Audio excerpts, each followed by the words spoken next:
Let's go! What's up, everybody? Hello, everyone. I feel like we're really dark compared to what I was looking at the other night. Whatever. Can we turn this on? Is that too much? Oh, that is like... Not a pin. Don't want to give myself a headache during stream. I would like to give myself a headache, actually. You would think that I wouldn't, but...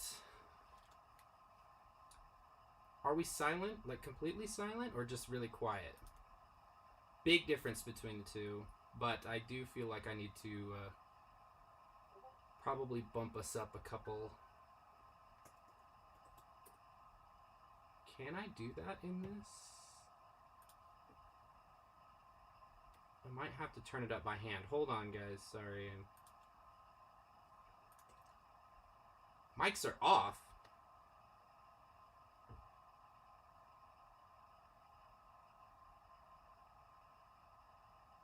Boop, boop, boop.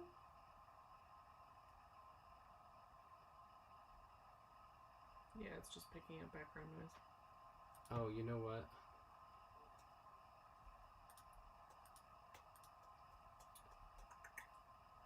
Hold on. I didn't test this very well yesterday. I just put everything in here. Let's see. Oh, it's on default device. So now, when I change it to... It should sound a hell of a lot better. And hopefully not blow out your ears. Hopefully it won't blow out your ears, yeah. Try that on for size, everybody. Good ears.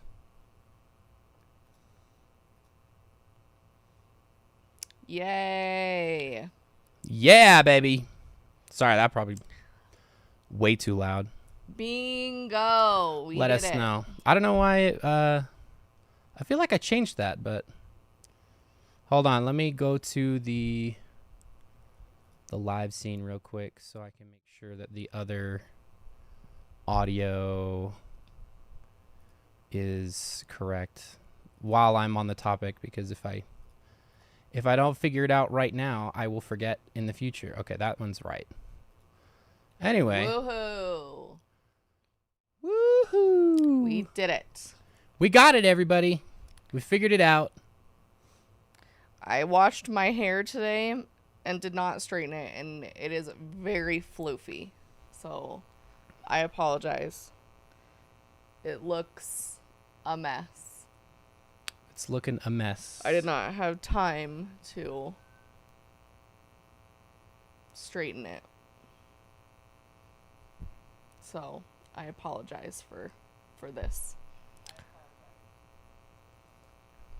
Our camera is like really slow comparatively, it feels like. It's just going slow. I don't know. How's everybody doing? Where's my chat? Where's my chat? I need my chat. Let's see here. Safari. Okay. There we go.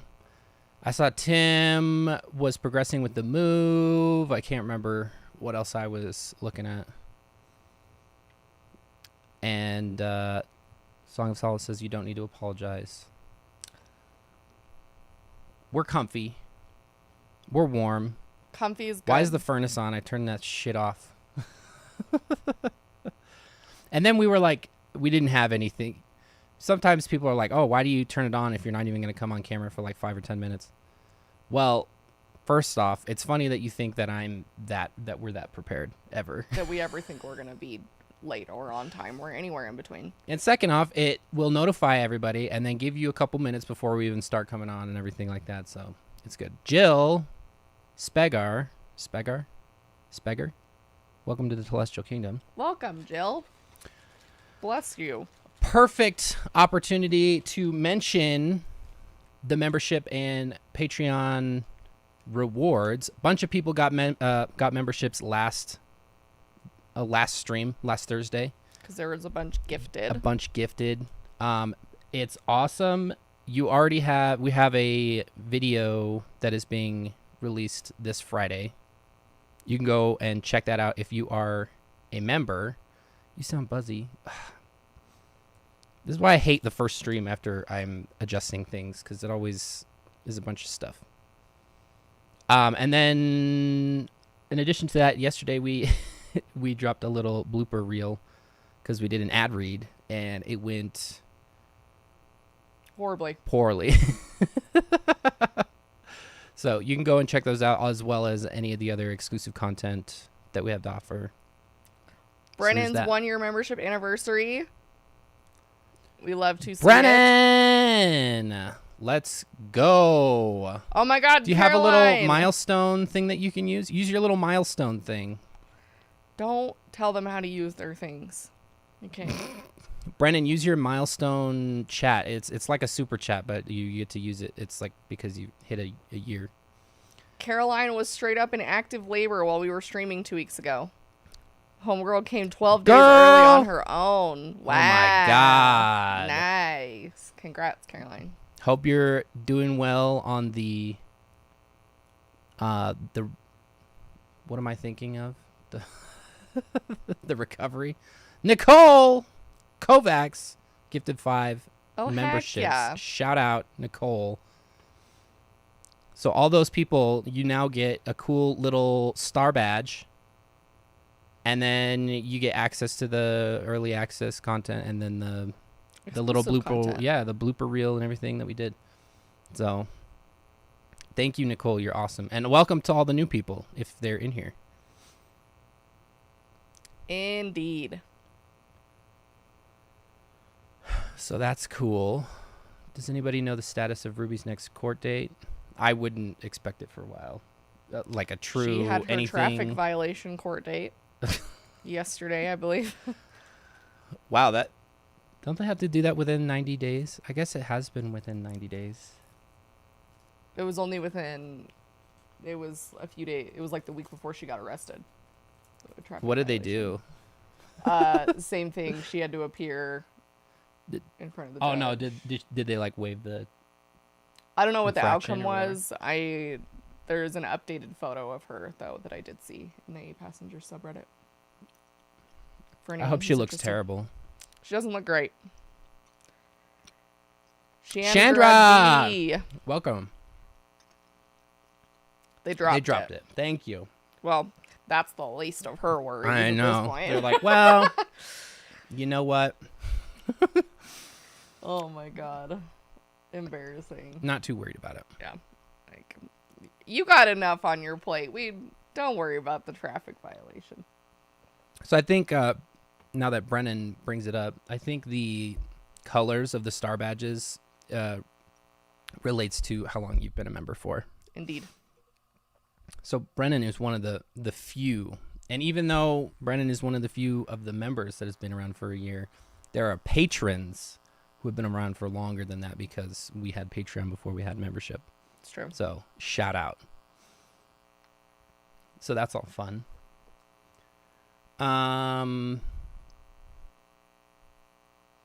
Yeah. She pleaded not guilty to the speeding ticket.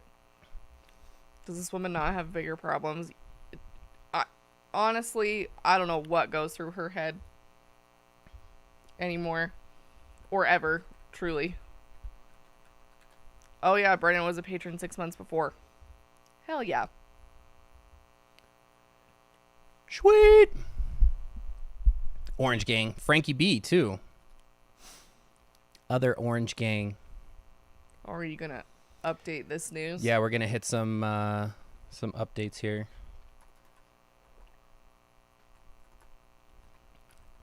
You want to riff for a second while I get this other thing? I forgot. Natalie, you a real one.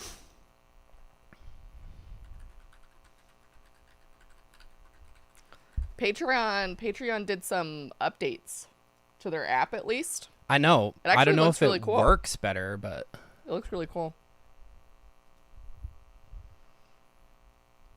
yeah, I haven't done too much on that. Did you see the video that Nuance Ho did on Todd Sella? I heard something about Copy that. Manifesto on YouTube. I haven't been able to watch it. A la Denver Snuffer. Another weird. Yeah, the wannabe Mormon Snufferite prophet. thing is weird. I think his family is still looking for him. That's Yeah, I've never heard of that name. So that's news to me. Speaking of Orange Gang, they're nowhere to be found right now. Yeah, neither of them are down here. I don't know why. I don't know. That's weird. They were down here for a second. Did you feed them already? Yeah, I fed them already. Weird. Tom was down here, but maybe I shouted or did something. I don't know. Tom is not fazed by much, as was very apparent today. Kazoo hit him with a toy because he was mad at me. And Tom was like not even fazed, but he took it pretty hard. That was rectified. It was rectified. Do not worry. We had a teaching moment, but yeah, it was sad that he hit him. I was really sad. But Tom is a tank, and he is forgiving, and we love him. And he did not even make a noise or retaliate in any way. So they're probably upstairs napping. They like to nap by the tree now It's true. that we've got it up. Yeah, no paying for feet pics this time, Frankie. Okay, I've got the stuff pulled up. So we got an ex-Mormon news moment. All right, I just wanted to jog everybody's memories. Very recently, in conjunction with the stuff that has been coming out about Mr. Timmy Ballard, it was revealed that Operation Underground Railroad, or it was alleged that Operation Underground Railroad had access to LDS member tithing records. Of course, they're going to say, no, we didn't have access to that private information. That is very revealing so that we could target rich donors.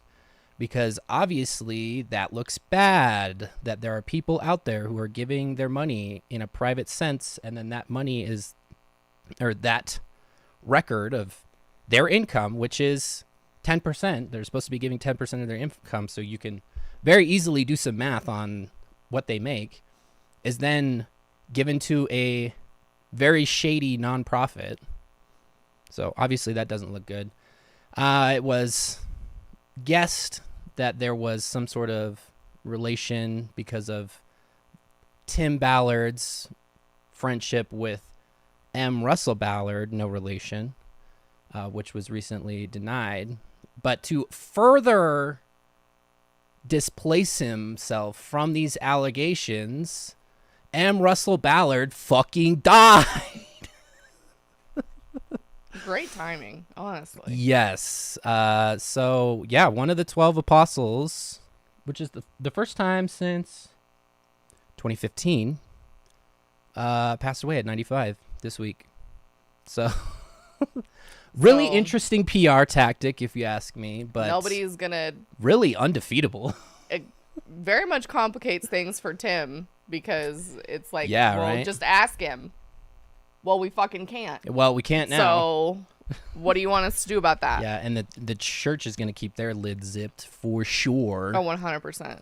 This is one of those problems where it just like miraculously took care of itself.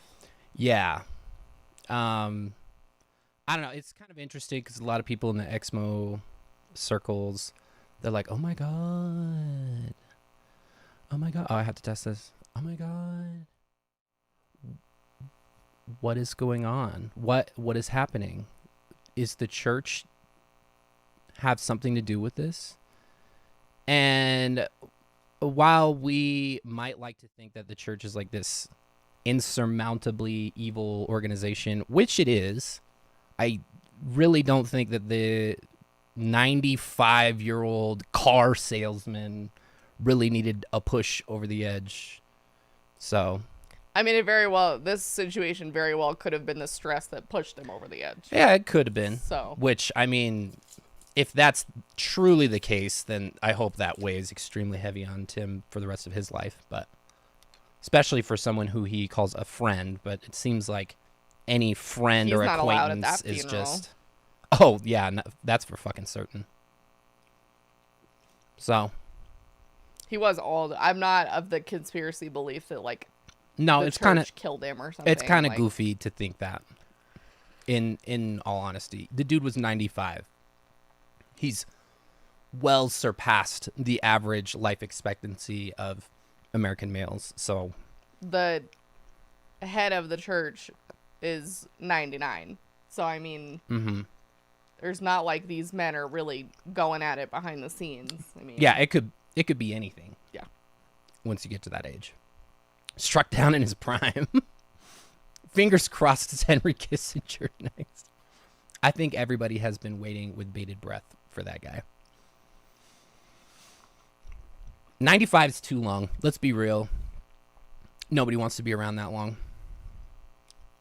That's not true. What's the average age? What is the life expectancy Less. I want. in the U.S.? I want to say it's like 70s, isn't it? Oh yeah, it's got to be in the 70s. 77.28 on average. Keeping in mind that all of these men are very rich. Yeah, so they already which is a have an big upper factor hand. in life expectancy. Yeah, and they get primo health care from the church. Yeah, evil never dies. But yeah, I hate to be so callous when it comes to somebody's grandpa dying, but this is a man who benefited and contributed to a power structure that subjugates the membership of the Church of Jesus Christ of Latter-day Saints to abusive beliefs and exercises an extreme amount of control over those people, and even goes so far as to sell out private information to people who they think are worthy of that information. So I can't really feel bad about it. I don't. Yeah. Are all apostles given the second anointing? Not necessarily. The 12 have it. Well, even that, you could assume that the 12 have it, but it's not like a requirement to be. No. But it's also if you read up on the second anointing, back in the day, not all of the 12 had it.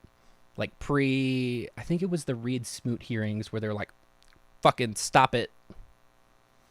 They're too much of a boys' club for that to be going on in private and to not have it. Yeah. Yeah. So maybe after they reintroduce it, everybody's got it now, but. I did see some people, Tim just pointed out in the chat, I did see some murmurings. People were saying that maybe they'll grab Mitt Romney. And that would be great. I don't think so. That would be nuts. He has tainted his image with the Mormon right over there. Yeah, I don't think that it would cause another church kind of sifting going on, because there would be people that would they're like, not this guy can be an apostle. There's no way supportive of this is apostasy. We got to find out what went wrong, and blah blah. It would cause a schism, I think. It would be too much of an upset. I don't know. We could look. Usually they're almost certainly going to pull from the quorums of the 70.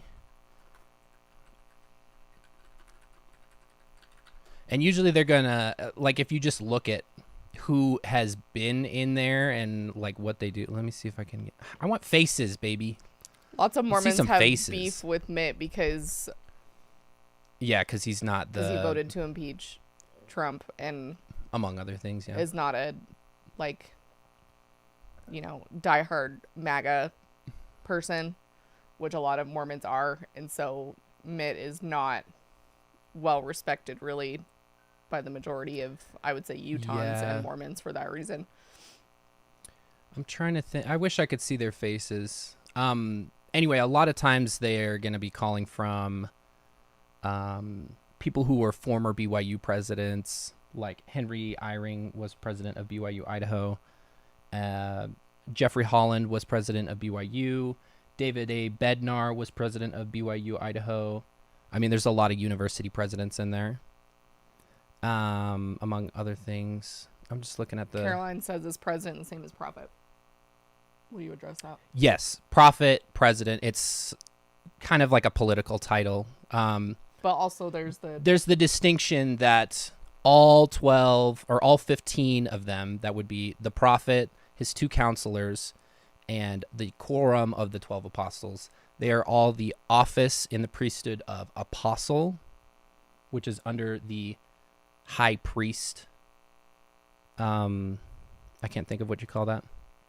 But they're all high priests. They're apostles. That's the office that they hold. And apostles are known as being all prophets, seers, and revelators. So the distinction between that is the president is the top dog, the number one.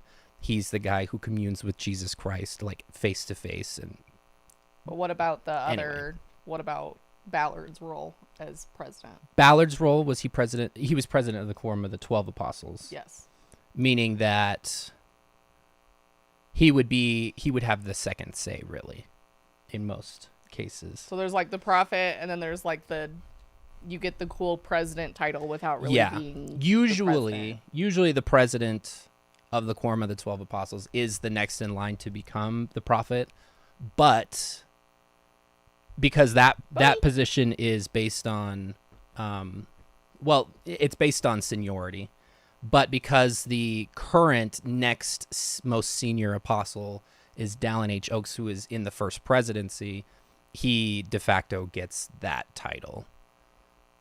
So the thing is, I don't really know how, and most people don't know how it's going to, like, how it works with that, because usually there's no talk about deliberation on decisions or anything of that nature.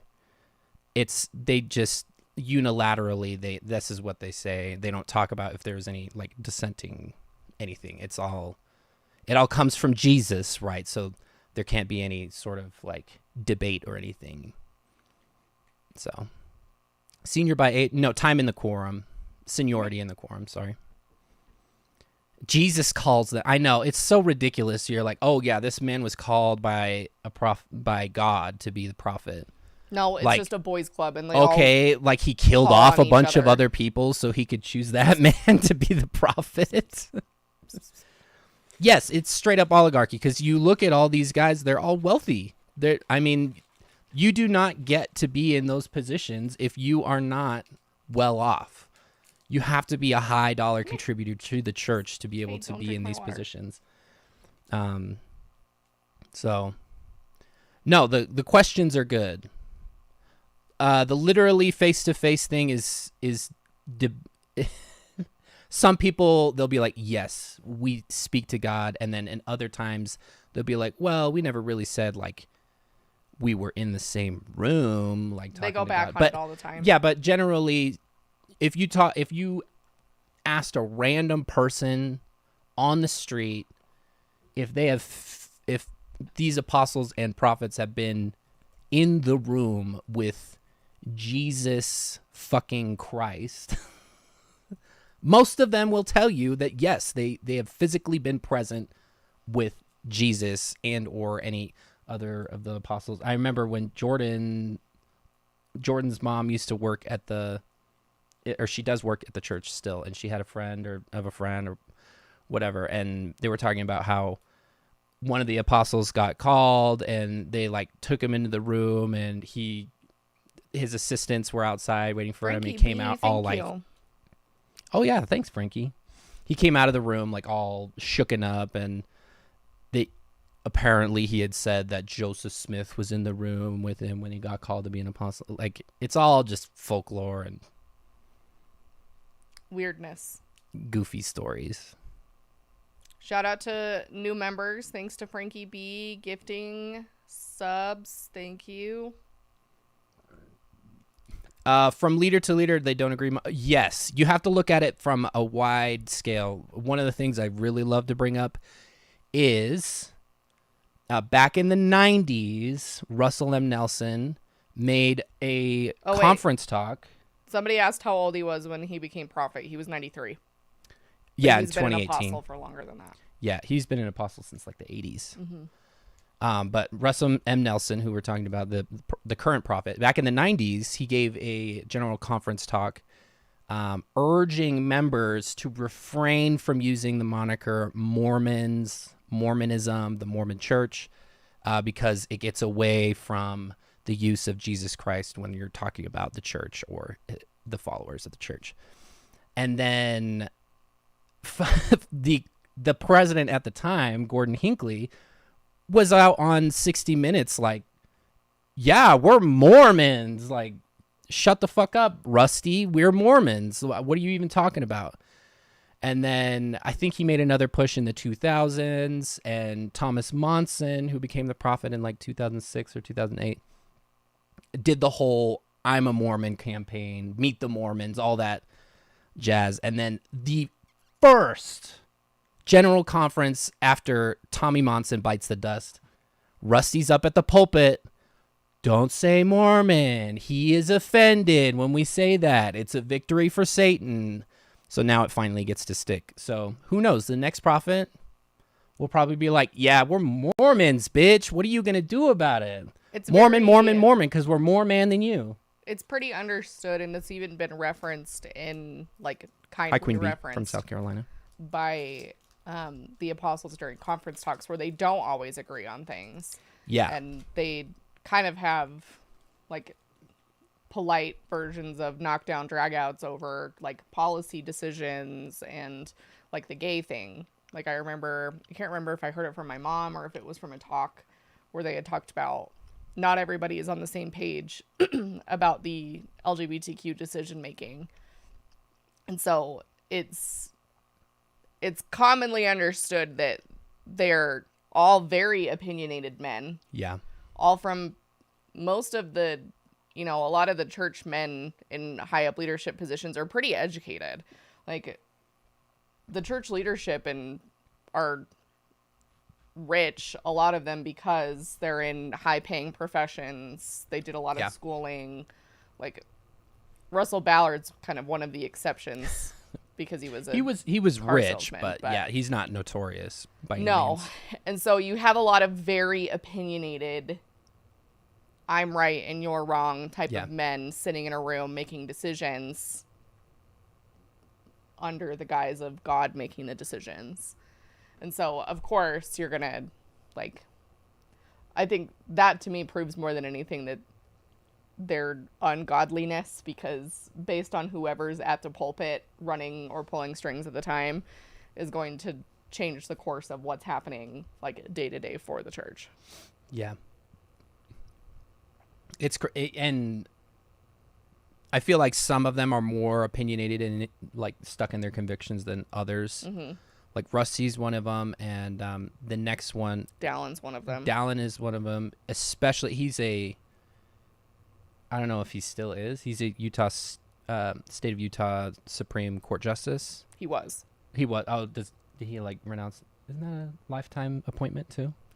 I think he did. Or is that just the U.S. Supreme Court? I don't know if it is or not, but he quit because of the church assignment. Oh, okay. Well, at least he's not. That would be a massive conflict of interest. So at least that's the least he could do. The Apostles' Ruse.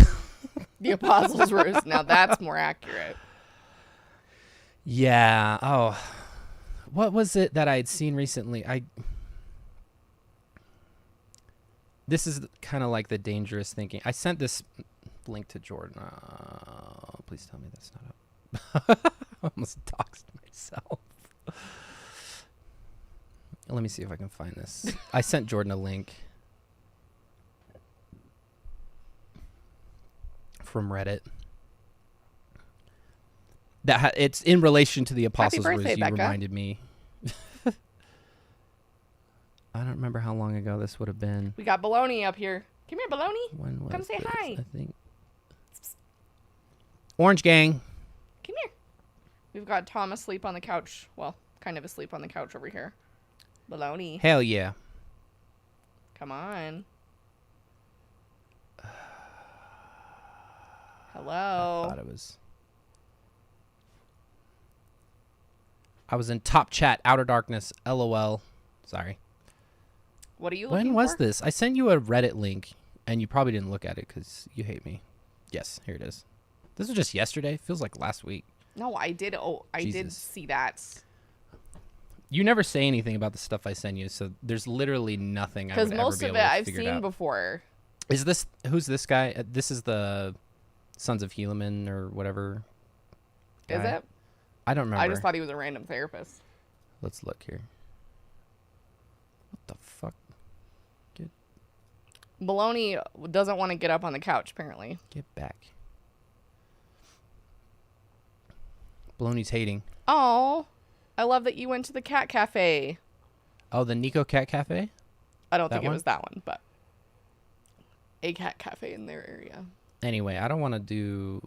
I don't want to go too far into this because it's trigger warnings, but just the... Another therapist The being headline. inappropriate. Just kind of in the same vein as like how the couples ruse was okay. Utah ex-therapist Scott Owen charged with 10 felonies accused of SA against his patients.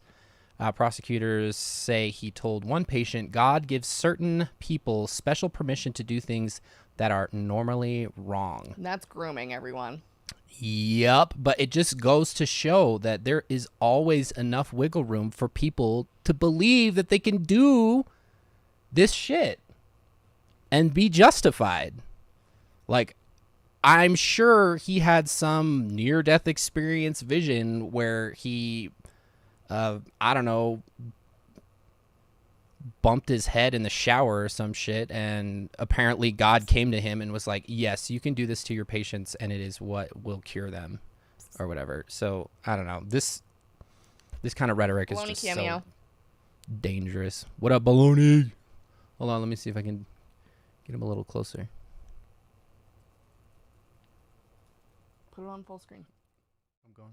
There you go. There we go. Oh, come here. Psst, psst, psst, psst, psst. Nope. Oh, he turned around. You guys got him in just a second. So anyway, fuck that guy. Now that's a He's surefire gross way to looking lose anyway. your license. Yeah. And he was primarily working with the thing that it talks about in this article is he was like it. His specialty was working with men struggling with church term gay sex or same-sex attraction. Gay sex. Cool. Same-sex attraction. And so that was kind of his Cool. specialty. So he was like literally preying on specific individuals due to his position. Okay, can you... Love that for you, buddy. Will you come here so people can see you? Figure it out. Thank you. Don't step on my keyboard. I don't know what Tail kind in of my mouth. havoc you're going to wreak. Go snuggle little Tommy. Sweet brain cellless boy. That is... Beautiful, beautiful, beautiful. Sir, that's not how therapy works. Thank you. Someone had to say it. Right? Oh, Jesus. Here he's coming for another pass, everybody. Anyway, that was a long, rambling kind of intro. Do we have any other questions, clarifications on that shit? So, You gonna come again? I think with a situation like that, they don't fill the vacancy until the next general conference. If memory serves, when the prophet dies, I feel like they fill it immediately. Well, here's Well, the deal. that one they fill immediately, but they don't call other Rusty apostles will until... die before next conference. I'm calling it right now. So they're going to be replacing... Yeah, they're probably going to replace... Last time, it was like 3 apostles in the span of... Oh, no, there was another one who died in 2017. Oh, Joanne I says forgot. "Psst, psst, psst, psst," to you. Get that attention. So, yeah. Somebody died in 2017, but there were like 3 who died in 2015, if memory serves. And they were like close. One of them during Like a- conference. That was the one in 2017. Like between sessions. on Sunday, like somebody had to leave early and go and be there when he gave up the ghost in the hospital or some shit. I don't remember. Also, I ate another a full Costco-sized bag of Reese's popcorn. Oh shit! Don't tell me that is there. Have you ever talked with ex-JWs? I only in passing ever really. I've never met another ex-JW like in real life that I can sit down and have a conversation with. So that's fun. All right. Sweet baby, want to slap. We've got a PowerPoint. We got a to get PowerPoint to. to get to. Just other unhinged bullshit. Garbage.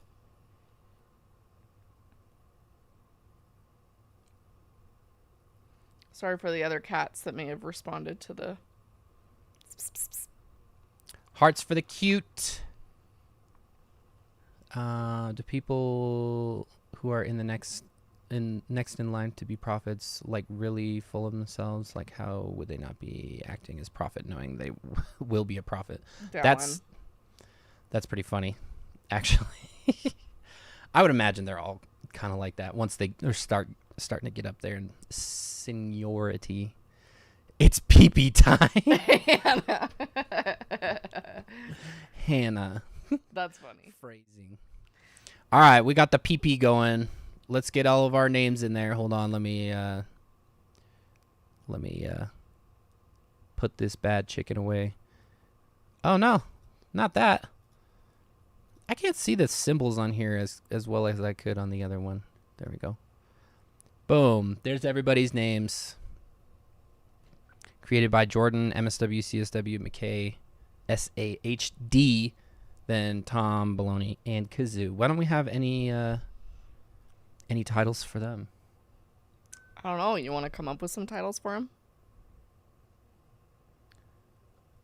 Stupid orange puffball. Okay, we're starting part 3. Let's go. That's some good pee-pee. All right. Oh my god. Let's get on to the good pee-pee. Visions of Glory, part Kate, 3. for joining us for a moment. Put us back on here. So, review. Remember, Again. If you're new here, we are reviewing this book for a few different reasons, mainly because it is so popular among Mormons. We refer to it as Mormon crack, with over 100,000 copies sold.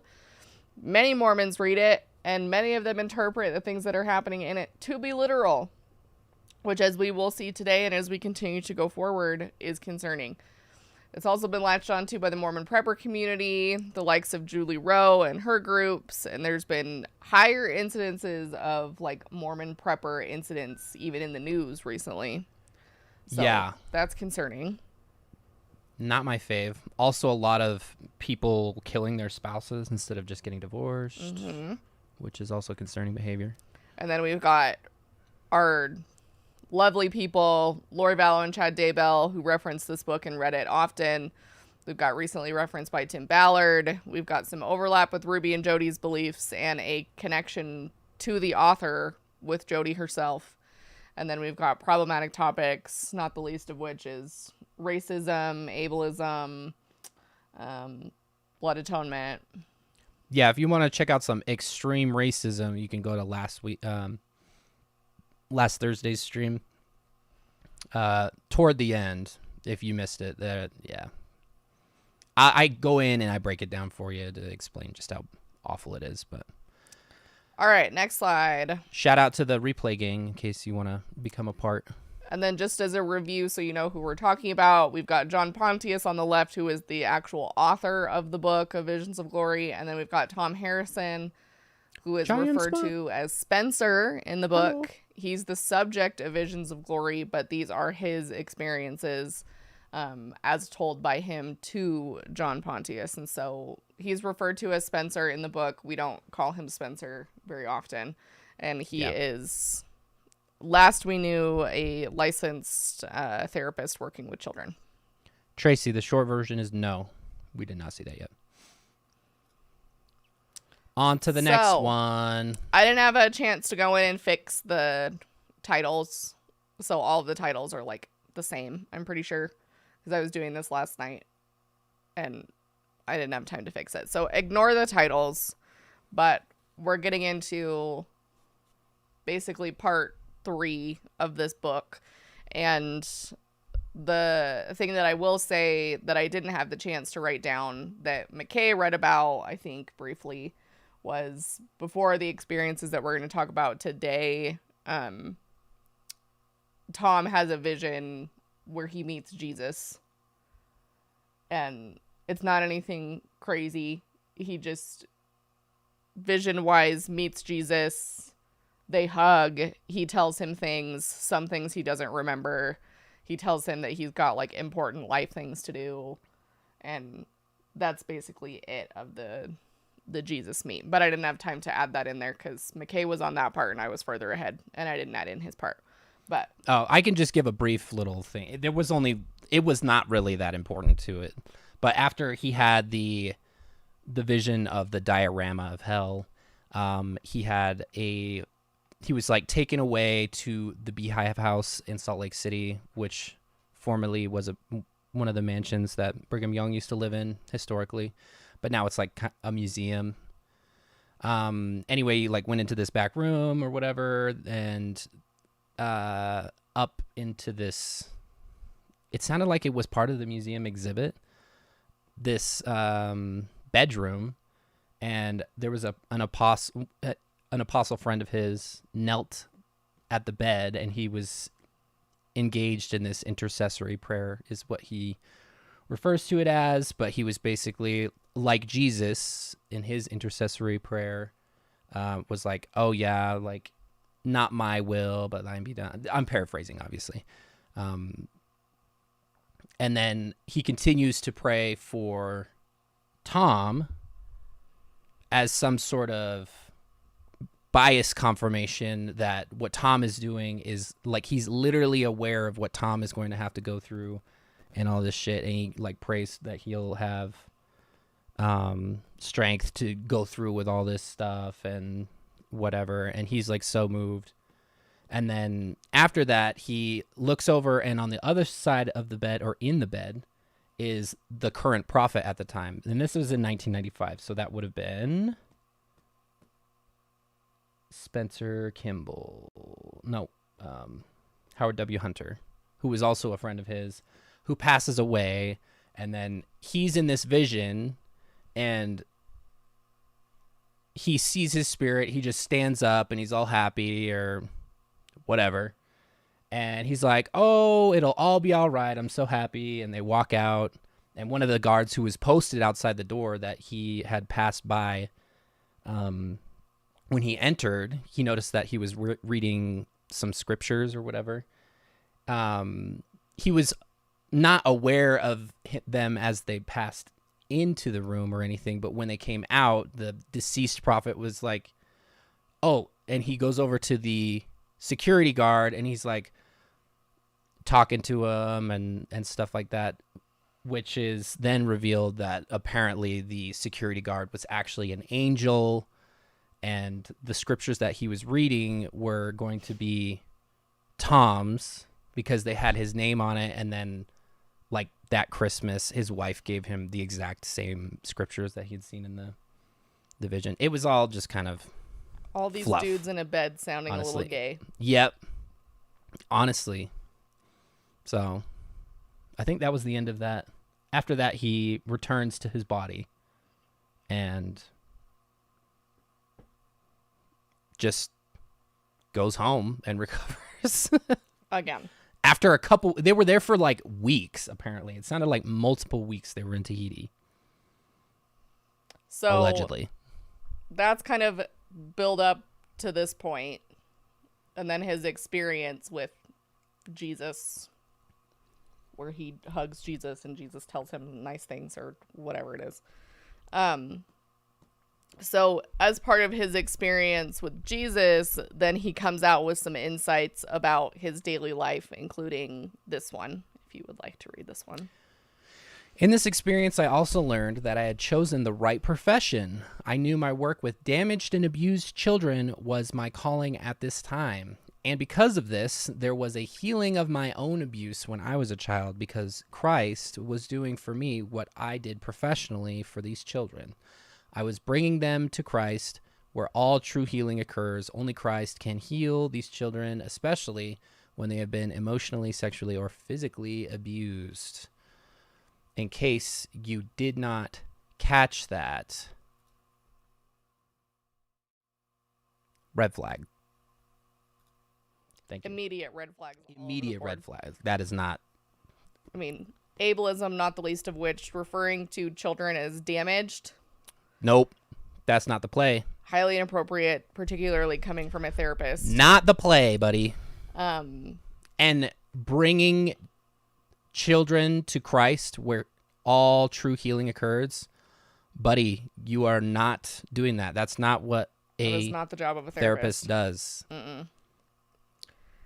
So that's extremely inappropriate just based on principle alone, but especially as a therapist to have kind of an agenda as to which you feel like bringing children to Christ is your like purpose or how you help heal children. And unless you're in like some special program or you do things really differently or you have permission from parents to run things that way, that's never an okay thing to do.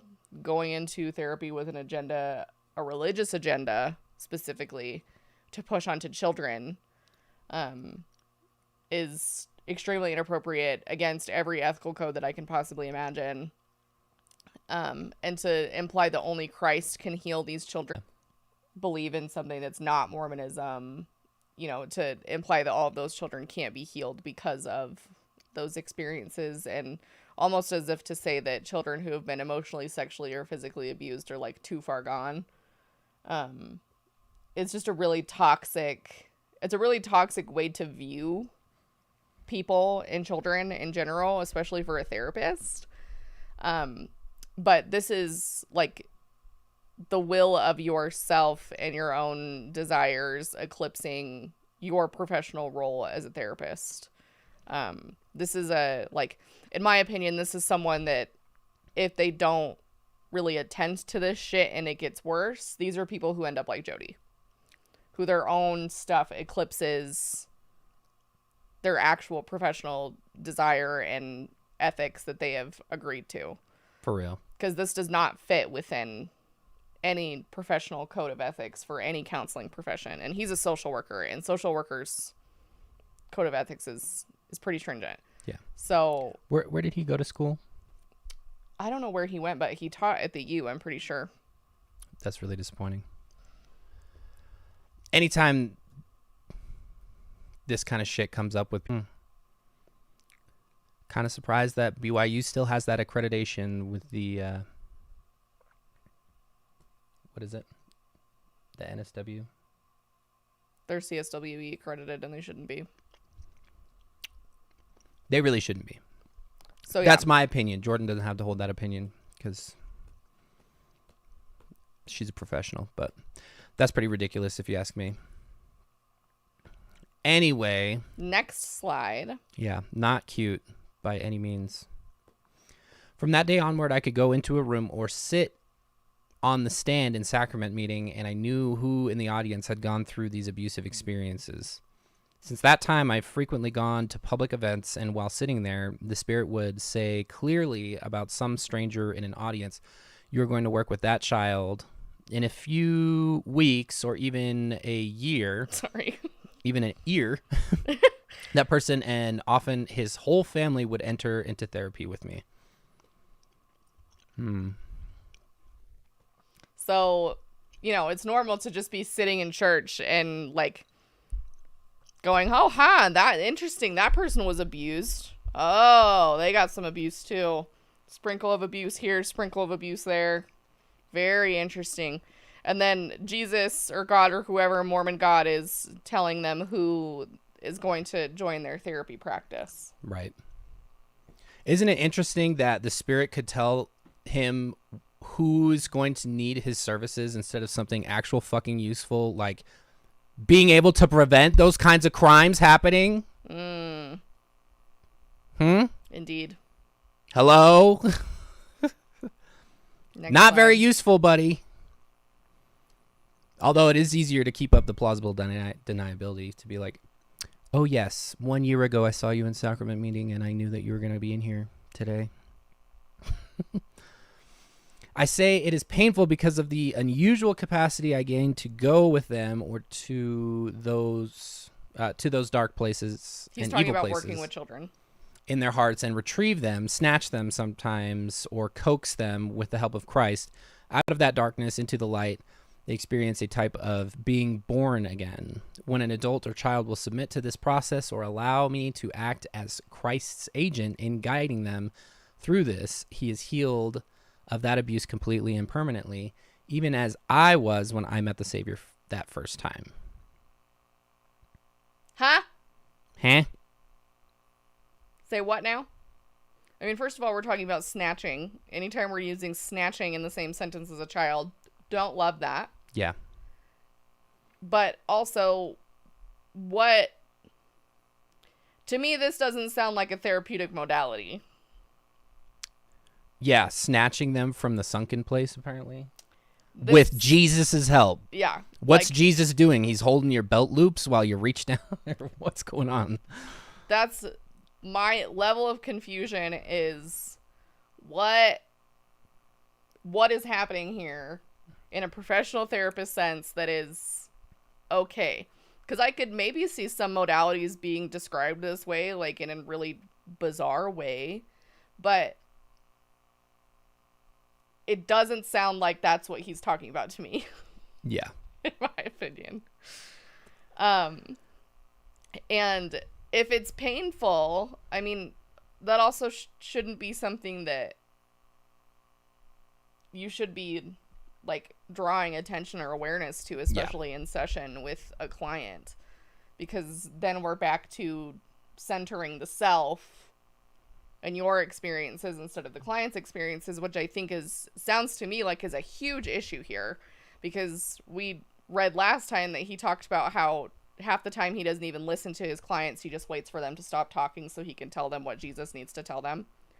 Like, that's not being a therapist. Like, this is like Tom's own personal little game that he's playing with people at this point. He's Jesus-splaining people's trauma. He's Jesus-splaining people's trauma. And it has nothing to do with the client themselves and everything to do with your own agenda.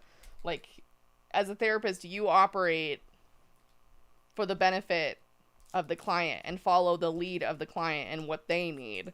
So to be swayed by your own, like, well, this is what I'm going to do, and well, this is what they need, and overriding the will of the client, that's not how therapy works. One, that's not ethical, and two, that's not evidence-based or researched. Like, there is no evidence base for whatever the hell you want to call whatever the hell this is that he's doing. And so, ethically speaking, I mean, I've just got, like, numerous red flags, like, going out all over the damn place with how he's approaching things. And to say, allow me to act as Christ's agent so that they can be healed from abuse completely and permanently. Like, so now everybody has personal opinions about what healing from abuse can look like, but to say that you can't be healed from abuse unless you let him do this weird snatching thing with you is also not okay. And also might be giving an inaccurate perception or false hope to people who think that he does this weird brain snatch thing and then they're just, like, cured of their trauma. You know, like, that's not how that works. There are people who are healed from trauma and it doesn't bother them anymore, or they think about it very infrequently, or it's not really a big part of their life anymore. But to just say that people are going to be wiped clean because of that is just irresponsible. Is irresponsible. And is this being communicated to the parent? Definitely not. If they're Mormon parents, they might. Yeah, I guess you would... I don't think LDS Family Services existed at the time, but I can't imagine that LDS Family Services was the genesis of the idea that, oh, we're going to enlist therapists or whatever who are Mormon, who we've vetted, and make sure that they are in the fight to help us maintain membership numbers and things of that nature. Indeed. Song of Solace, who's in school to be a therapist. Countertransference on top of not following client-centered approach is a ton of red flags. Indeed. Countertransference is that when your stuff comes up in the room related to what's happening in the room. And your job as a therapist is to mind your countertransference so that it does not become an issue in your work with the client. Because everybody has shit that comes up. Everybody has personal beliefs. Everybody has their own stuff. But as a therapist, it's your job to not bring this shit in the room. True. And clearly, based on this alone, it doesn't sound like that's what he's doing. Yeah. Shall we proceed? Yeah. We'll keep it going. Health problems continue. So he starts having more problems again. Dude is always having troubles, which, you know. Relatable. Yeah, we understand. Feels like he's wanting to die. He's got ongoing sinus, teeth, and heart issues. Feeling sicker and more exhausted. Lost his health insurance, which, was he not working? How did that happen? Well, it's really easy to lose health insurance as Oh, yeah. a therapist, potentially, based on where you are. Oh, yeah, I guess if he wasn't being able to keep up with his hours. Eventually, a doctor found a mass on his jaw/orbital bone that was cancerous. His jawbone was infected, and both jawbone and sinus cavity needed to be removed. Oh, whoops. And some reconstructed with titanium plates. At the time, my cardiologist and regular physician both believed I would not survive the surgery. My whole team of doctors concluded that I should just go home and prepare to die. So just go back. Bro. Just sit with that for a second. This is like becoming some sort of weird cult of personality 101. Like we see it with I'm making choices in my life. I'm attempting to follow Jesus more, and all of my secular coworkers and colleagues, they think I'm a fucking nut job. And oh, look at this in this vision that I had, which is really just a hallucination when your body is undergoing extreme stress because of something that's going on. In this vision I have, oh, this apostle of the Lord Jesus Christ, of which there are only 15 in the entire planet, is praying for me. And my other apostle prophet friend has just passed away, and he had angels guarding him. And these are the people who I'm supposed to be with. And then you see it here where the doctors are like, oh, just go home and just prepare to die. And he's already had a vision where he has to go on and do things. Like, it's just always that secular versus inspired kind of thinking where it's just so unbelievable that these people can't just tap into the spiritual side and believe the way that I believe or whatever. Well, and I'm calling bullshit because I was literally just thinking this as Miss Franke put it in the chat. If his doctors really thought he was going to die, they would have put him in hospice care. So, like, go home and this wasn't the fucking Dark Ages. Screw you. Like, it's not. No, Ellen Mellon, not a medical recommendation. Exactly. So, like, and he's also, I mean, at the time of this, he's also fairly young. Like, he's got to be young. like 40s at the max. That would be my guess. And so it's not like he's like in his 80s and the doctors are like, oh, you know, one more thing just might send you over the edge. Yeah. So like this whole bit of like, they're like, yeah, just give up. Just go home and die. You'll be fine. Like, what? Ain't no way. So this is where things get weird, okay? So he has this cancer thing going on in his face, right? He needs the surgery. The whole body's cancer, as evidenced by this. So writing. He describes in the book that he has a friend who's also a lawyer. He stipulated that for some reason. Who knows a guy named Jason who had similar cancer, who had this like weird sinus jaw type cancer thing. Okay. So this lawyer friend had introduced this other friend who has the same kind of cancer to a German physician practicing in Mexico who was having great success with replacing the diseased bone with sea coral instead of titanium. What? Yes. Okay. Diseased bone with coral. Now, I don't know. This is just what they said in the book. And apparently Jason is this rich guy who feels bad for people with that kind of cancer, so he paid for all of his travel and his surgery in full. And they didn't meet until 3 to 4 years after all the surgeries. What the... Bro wrote himself into a corner, and he had to use some weird mechanism to get himself out of that corner. This is the most fucking far-fetched dog shit I've ever heard in my life. Yeah, I beg your biggest pardon is what I said when I read Yeah. this, because I didn't even remember this from the first time I read the book. But, and I didn't do any research on this. I don't know if sea coral is actually like a... I'm going to go out on a limb and Experimental say you don't even replacement. need to fucking Google that. I don't know. I don't know. Chris says they're not off the rails, they're fully off the ground. Yeah. That's about where we're at this point. This is a train that has gone glucose careening off the bridge right into the gorge. Okay, so somebody This is- Googled it. Mrs. Bulldogs Googled it and said apparently it's a real thing. I do not believe that. Very interesting. It sounds like it was still experimental at the time. It's actually a thing. I cannot believe that. I mean, there's weirder things out there, but did he research enough for this to be the right thing? Yeah, for his health? bioengineered coral, I guess I could see that. But it does not seem you can use it for bone grafts. Okay, that's crazy.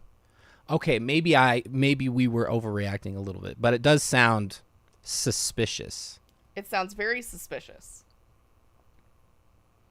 They're not chopping up the Great Barrier Reef and shoving it in open wounds.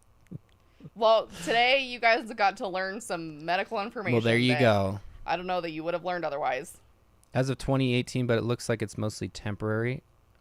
Tom is single-handedly killing the great coral reef. Pass it on, Sarah. That's crazy. It's a structure close to human bone. I mean, that is kind of fascinating. Yeah, Tom absolutely did not do enough research, it is appearing to me. Crystal for 7 months. Thanks for being here. Love you. Tom did teach us something. God damn it. Apparently well, it's I guess I'm similar to going back to bone. church now, everybody. So it's something they're researching, but it breaks down in the human body. Yeah, I feel like that would be... I don't know, with how much we hear about the coral reefs dying off. Maybe not the best solution. I figured, oh, there's no way that works. It does seem weird. I mean, like, use the wrong blood type. You can't even discern the difference of blood type by looking at it unless you have a microscope. But the blood is like, yep, that's not the right type. Tom is growing. But you can just use fucking coral? That makes no sense. Rose. Okay, next slide. Anywho, thank you everybody for fact checking us. I feel dumb now. So apparently it wasn't just one surgery, he had 3. So the surgery removed the cancerous part of his sinus and upper jaw and replaced it with pulverized sea coral. With friends like these, who needs an enemies? So, shocker, everyone, spoiler alert, upon returning home, he gets a fever and starts feeling bad. Oh no, he's gonna die Bummer. again, everybody. Bummer. Goes to the doctor and he's diagnosed Welcome, with an infection. Miss Bulldogs. Sorry. He's diagnosed with an infection in his heart muscle. Apparently, he said in the book that this can be common with like oral surgery. Don't know if that's often true, but he said apparently it's quite often fatal. He also let it slip in there that he should have been on antibiotics before and after the surgery, but wasn't for some reason. And then here it gets even weirder.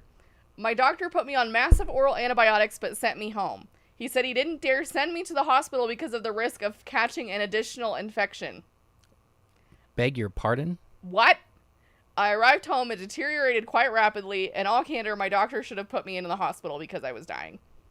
I mean, maybe this happens. I would say that it doesn't happen often where a doctor doesn't send you to the hospital because they're afraid you're going to get an infection. Yeah, I don't know. This is like cartoonish at this point. Like,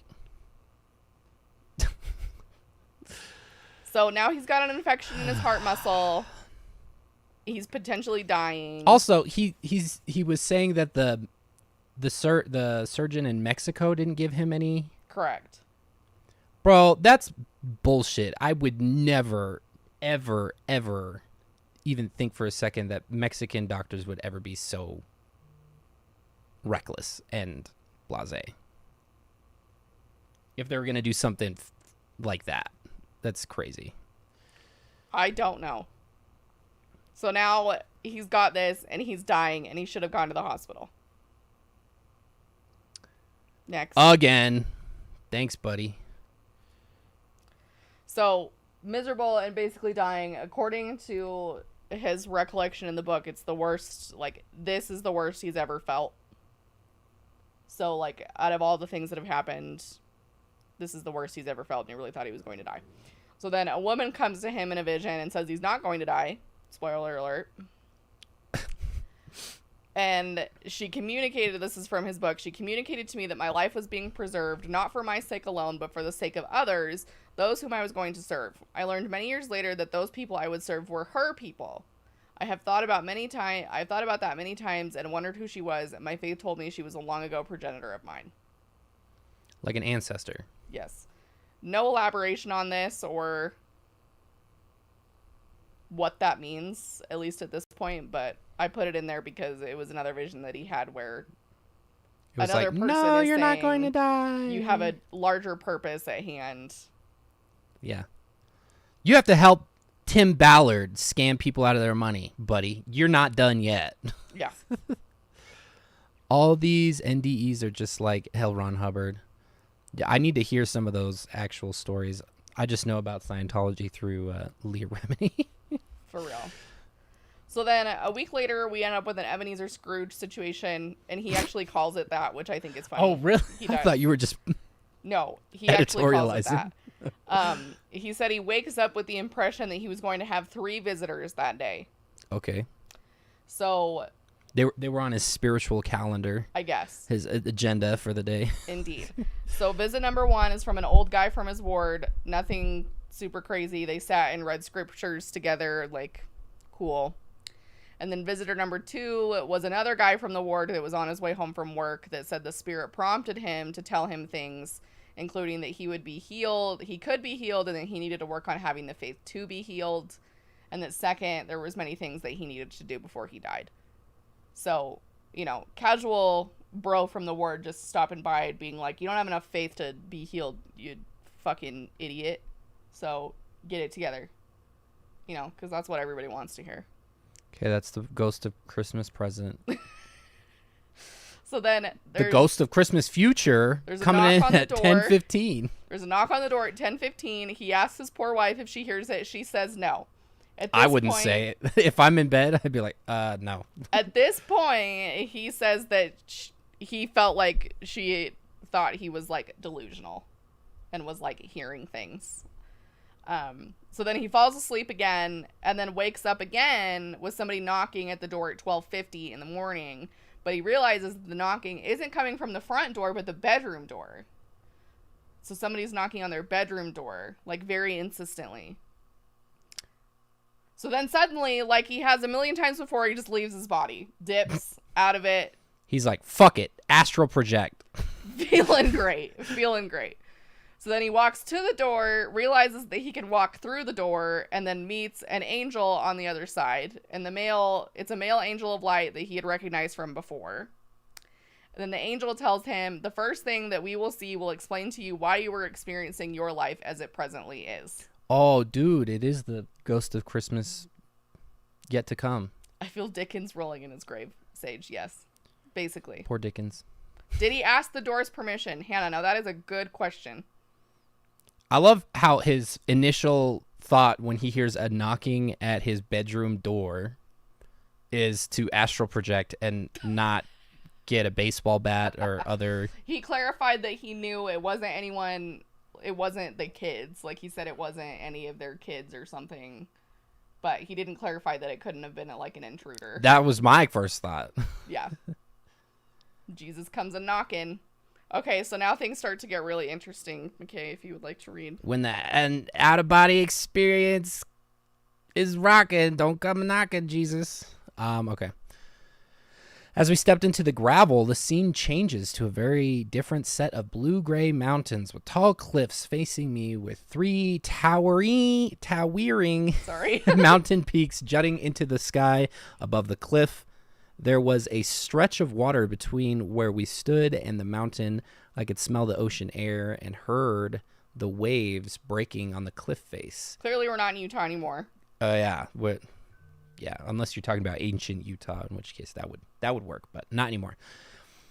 He is understood that this is a metaphor of sorts of his future. I understood that the mission being suggested by this metaphor would actually happen,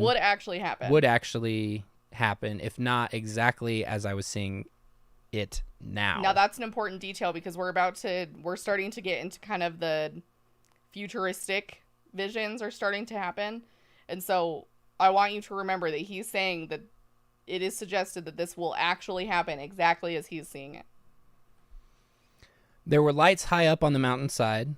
Finally, I realized they were coming from the mouths of 4 big man-made caverns. The caverns were 12 feet tall and about 150 feet wide at their opening.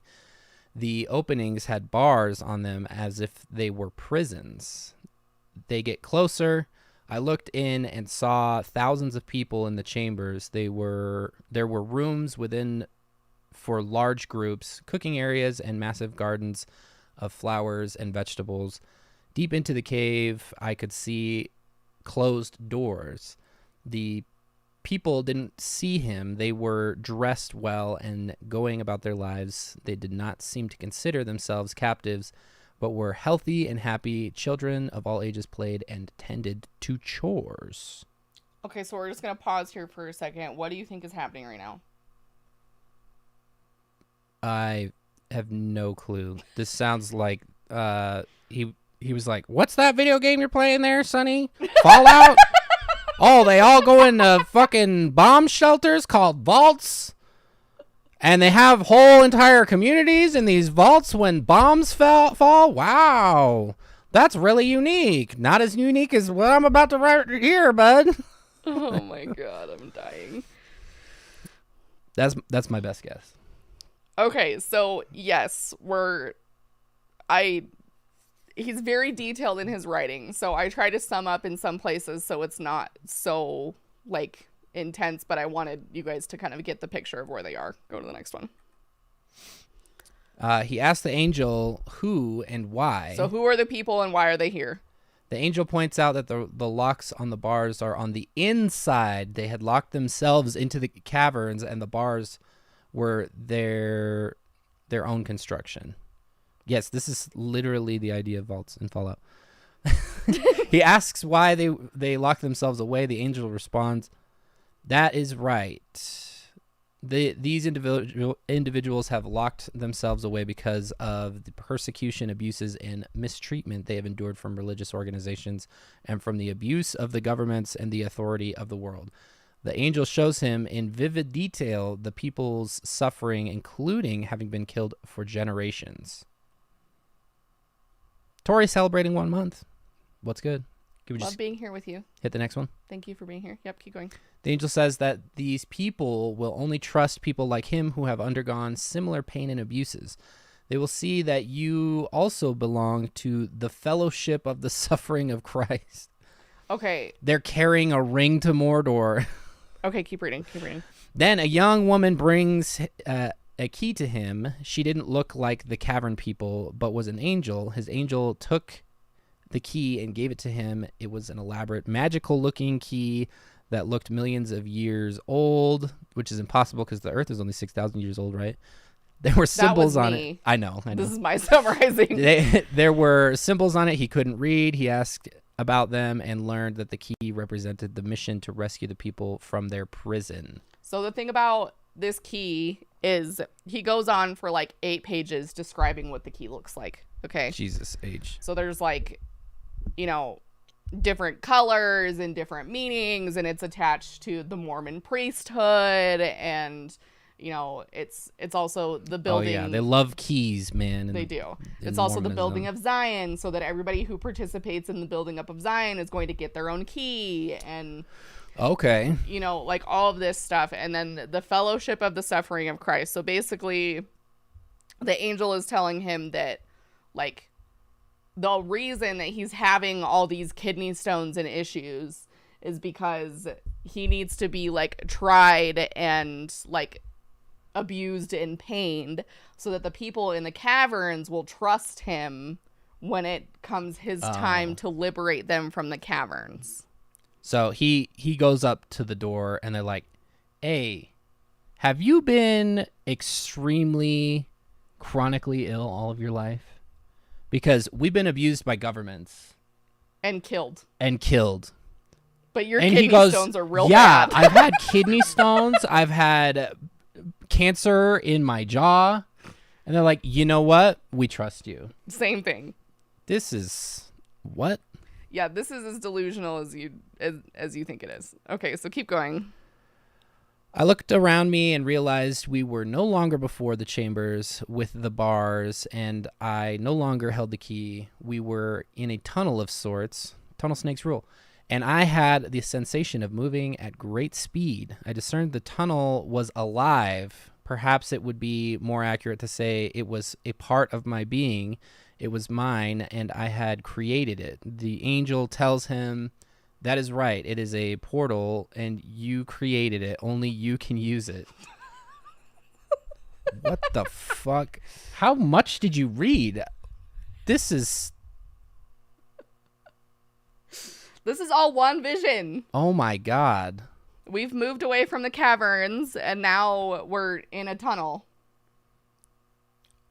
Okay. Or a portal, as they say. This sounds like the asteroid worm from The Empire Strikes Back. An Alaskan bullworm. He asks the angel if each person makes their own portal before coming to Earth. The angel said yes. Everyone creates their own, and it brings you to Earth and back to God. The angel tells him that the Earth also has a tunnel of light that God provided. I then experienced, as if I were actually there, how the Earth fell from where it was created and moved to where it is positioned now. I had the impression it took thousands of years for it to arrive. Okay, so let's break this. Well, say what you're going to say, and then we'll break this down a little bit.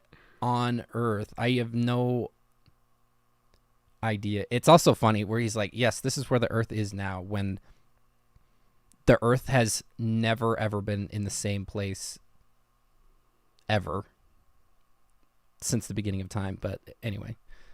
So we've got a few things happening here. We've got the tunnel of light, right? So he's in the tunnel of light and it's aware of it, which is why it's come about, because that's how they're traveling right now, is through the tunnel. Okay. Right?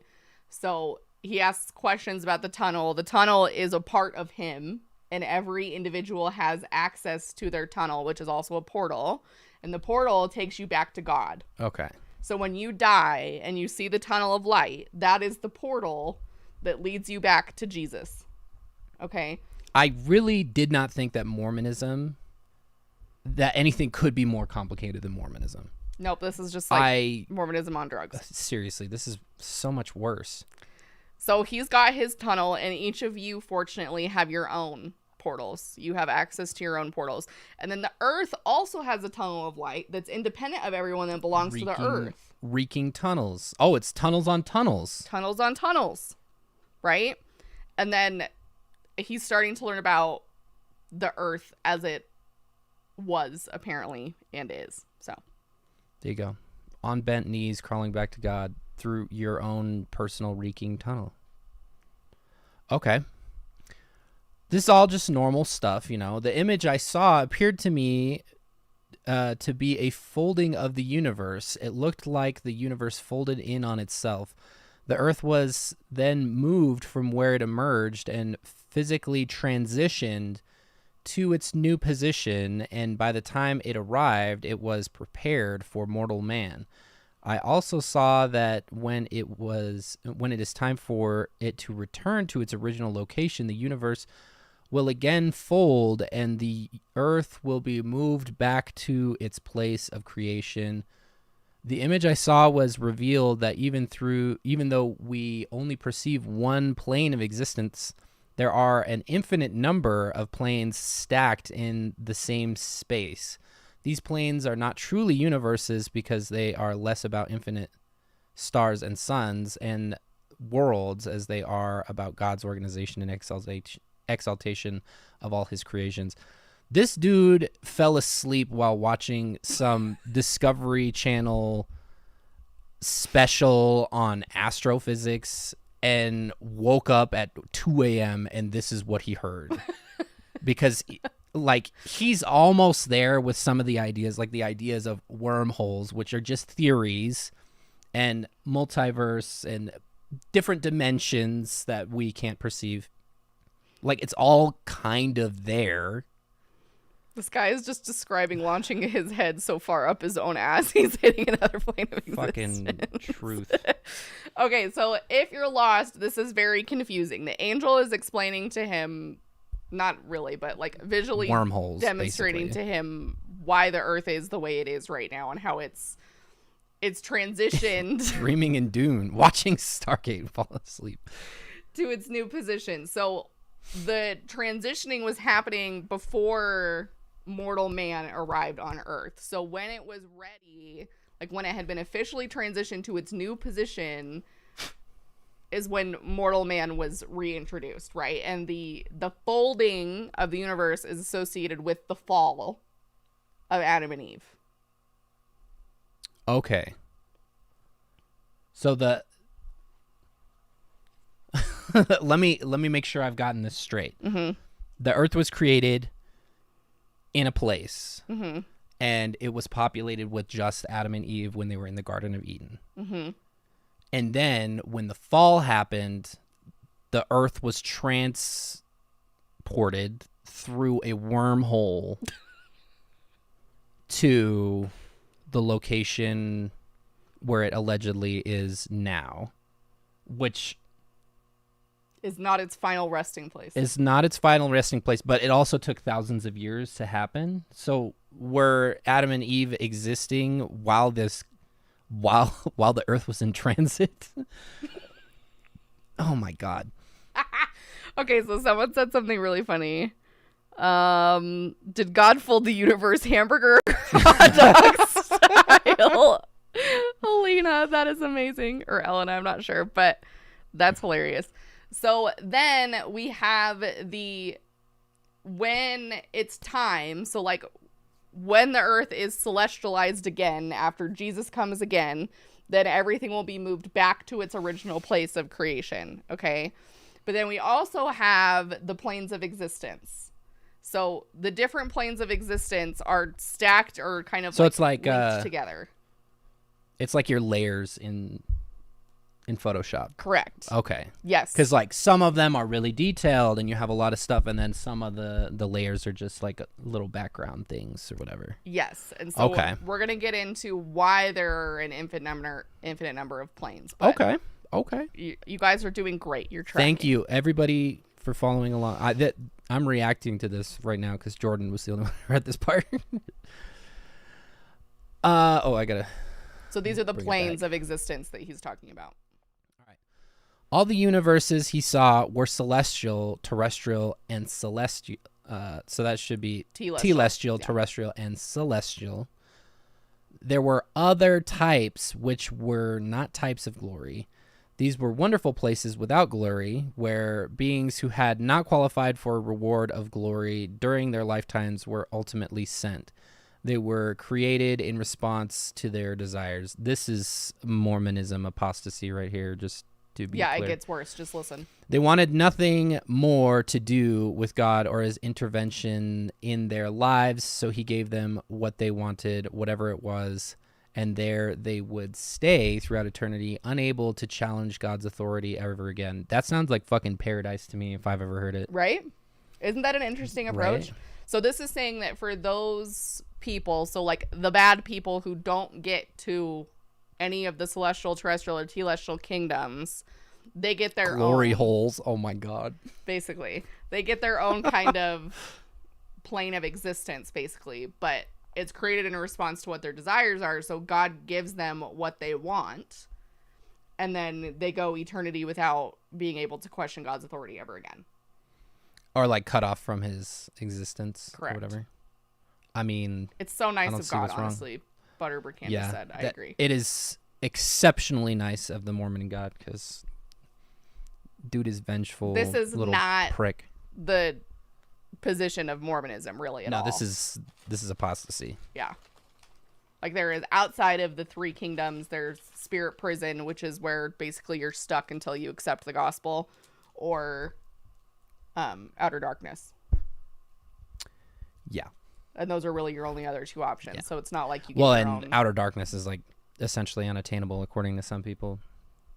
Or it is very attainable for a lot of people according to others. But I want you to remember that Mormonism has also been trying to erase kind of the idea that Mormons get their own planets when they die. Mm-hmm. And to me, the planes of existence is really lining up with getting your own world when you die, in my opinion. That's what's aligning here for me, is that this is the representative of, this is me getting my own planet. I see that. But it's not for those who are like exalted or whatever. It's those who are like, I'm out. Yeah. Don't talk to me, Daddy God, anymore. Right. So now we're wandering places. He wanders to a meadow and walks on water. He touches fish and they radiate love for him.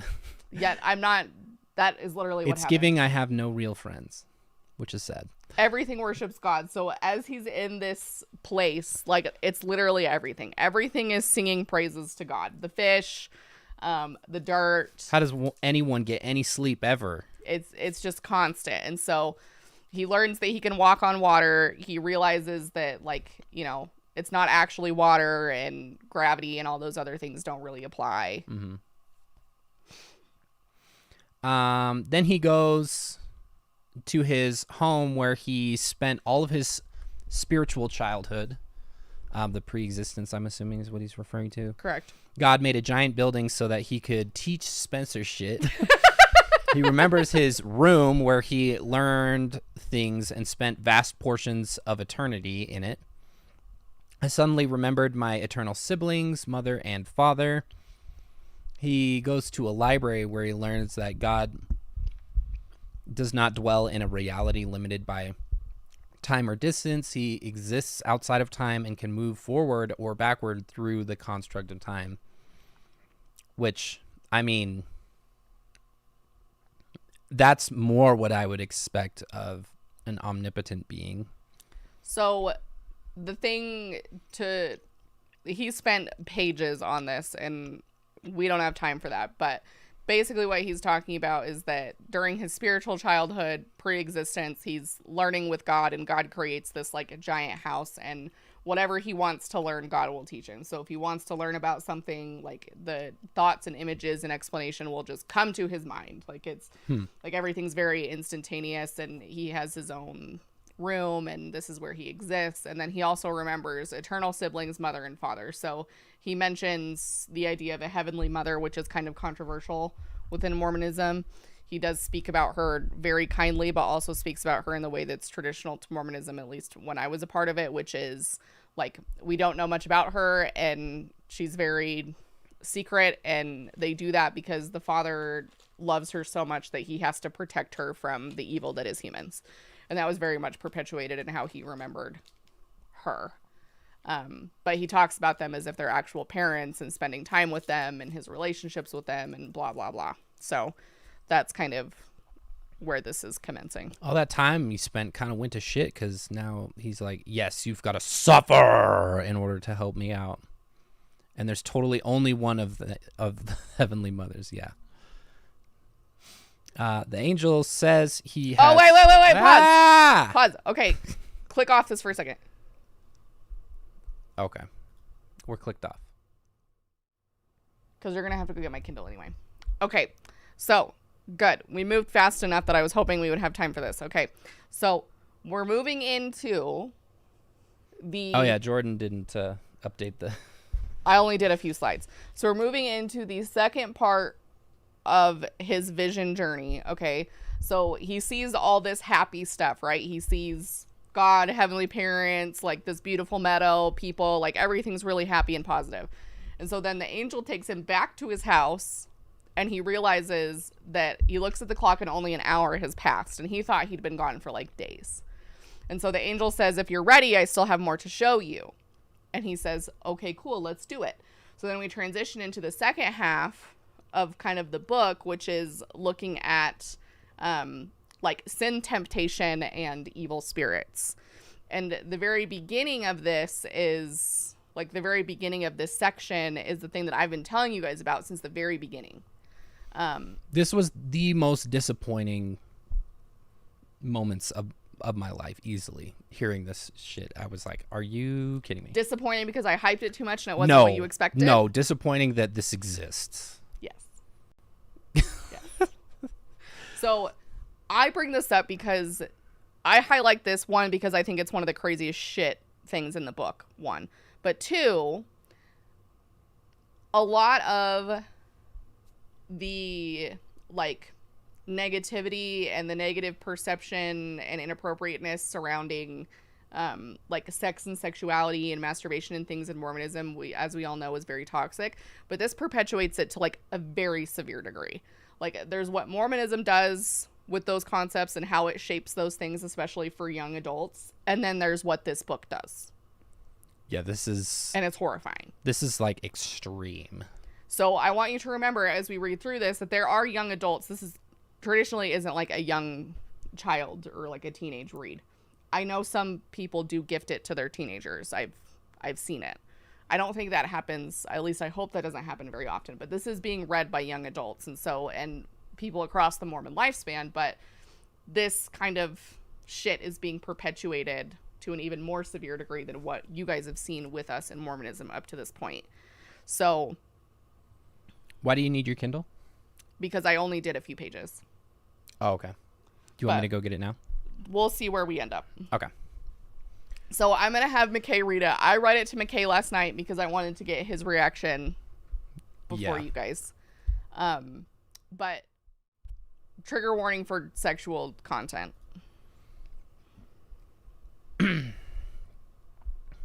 Anyway, let me, I'm just setting everything up so I can see you guys' chats.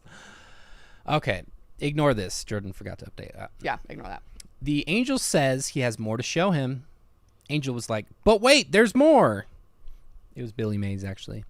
For real. We were in a small home office. It was late at night. A young man in his underwear came into the room quietly. He went to the computer and turned it on. He feels a growing sense of excitement from the guy. That's his words. I just summarized. He knows that his wife and 2 sons and 1 daughter are asleep in their home. I understood that he intended to view pornography. I understood this just by being in the room with him. Context, it's not that hard to discern. He knows he's a good man, an RM, so married in the temple, all that discernment, right? Yeah. I saw 8 spirits enter the room. 4 were evil spirits who had once been mortal.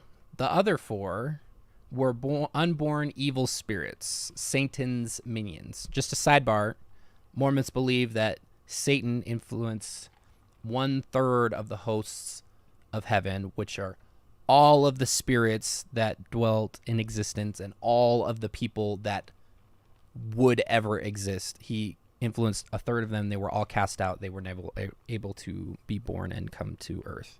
So that's what he's talking about, unborn evil spirits.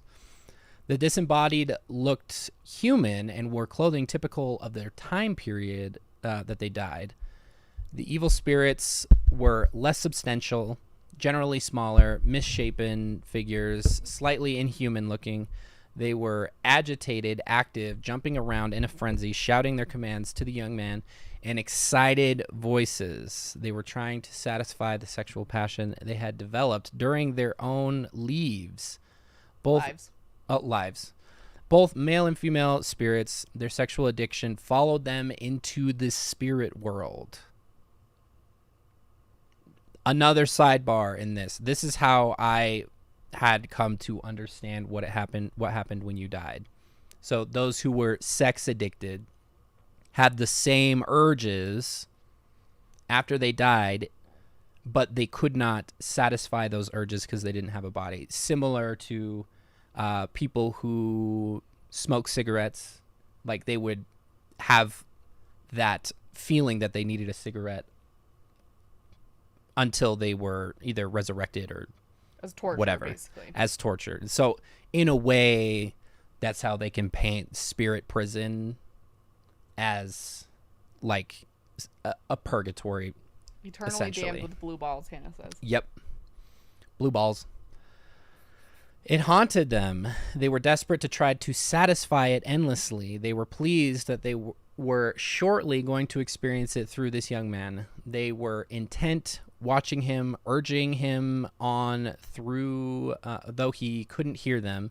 They were not looking at the porn on the screen. They were watching him closely, putting their faces in his face and screaming at him, mocking, taunting him.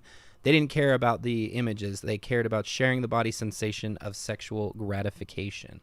The unborn evil spirits were there to trap him, entice him. They cared nothing for the experience of his passion. They never had a body and were not capable of the thrill. They were to keep him under their spell as long as possible.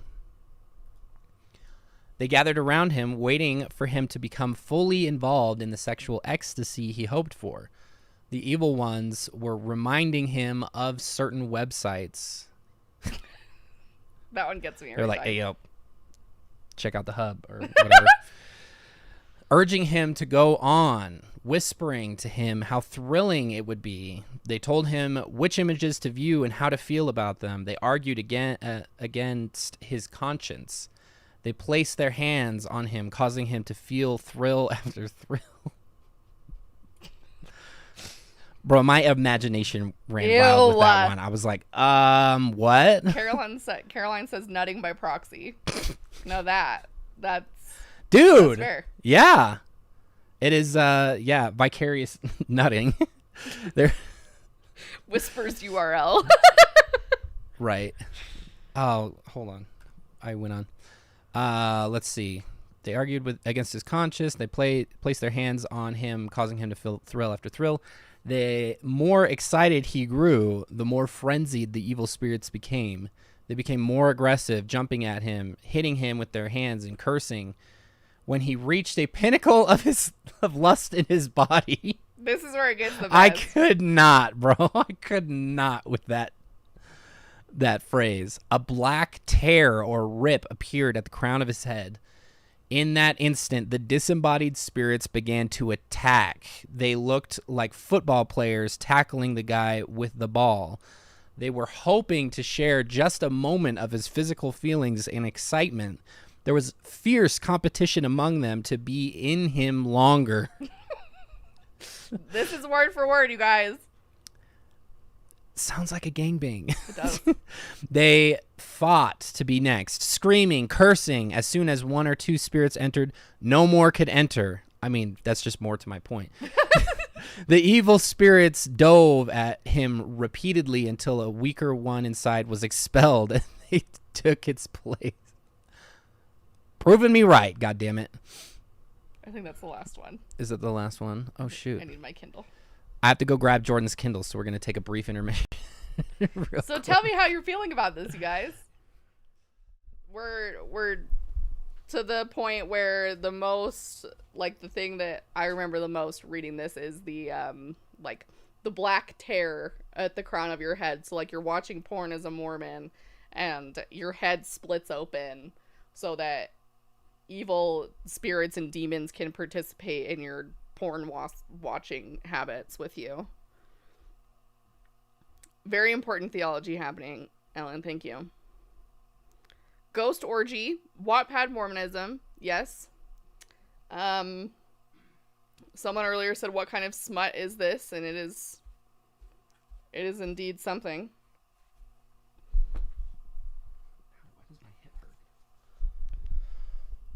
Oh. All right. But this doesn't happen if you're with your spouse. No. Because that's God ordained spiritual bonding. I don't even know. The man decided he wanted to write a dirty novel, and this is how he did it. Mommy of kittens. Repression is a hell of a drug, Yeah. indeed. I'm not gonna kink shame, but this is definitely a first. no way that Joseph Smith didn't pleasure himself all the time. Dude, yeah. Literally everybody. Okay, let's see. Not literally everybody. Some people don't.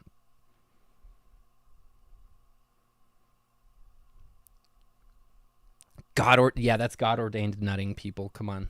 I feel really bad if anybody just tuned in like right in the last 5 minutes. Right. Sorry, everyone. But on a serious note, thinking about reading this in the midst of feeling shame around sex in your body would be so harmful. We are going to get there. Don't you worry. Okay. Will you lean the other way so you're in frame? Sorry. Let's see. Oh, okay. So this is the other thing that sent you. So I don't have this on screen because I didn't get the chance to finish it last night, but I'll just throw in some of the final things that I found interesting from this chapter. Yeah. Including, so after they're like the Sorry, weaker Cameron. ones get what? Oh, I was talking to chat. Oh. The weaker ones get expelled, another one takes its place, right? This is the one that sent McKay. It seemed to me that the ones who were expelled were exhausted, jerking on the floor as if they were in a sexual thrall themselves, mimicking the actions of the young man at the computer. They were jerking on the floor, jerking it. Yep. Like, you can't make this up. So he says, I tried to turn my face away in disgust, but I could not. The image was before me no matter which way I turned. The evil ones quickly recovered and rejoined the fight to re-enter over and over. The fight.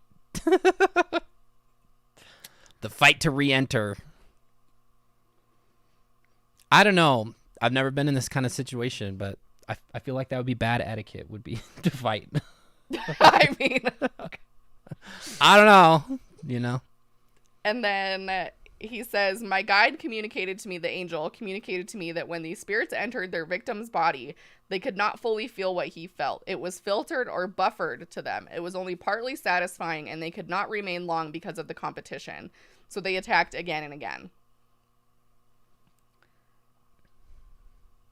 Okay, so then the disembodied spirits were surrounded by darkness, and as they passed through this man, the darkness they possessed went into him.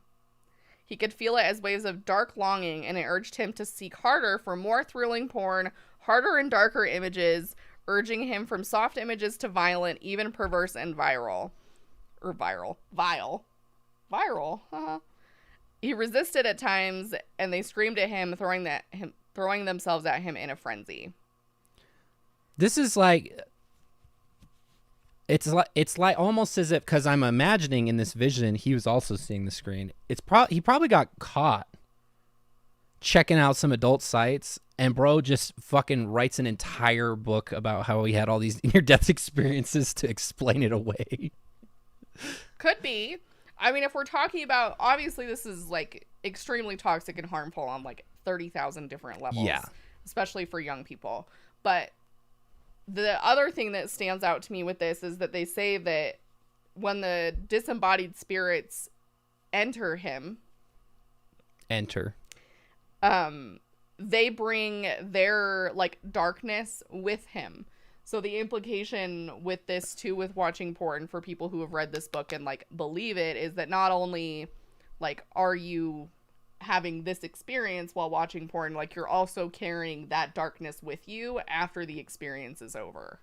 That post-nut clarity, what we So call it's it in like the secular world. being possessed, like having leftover possession in you, even though the spirits leave, basically.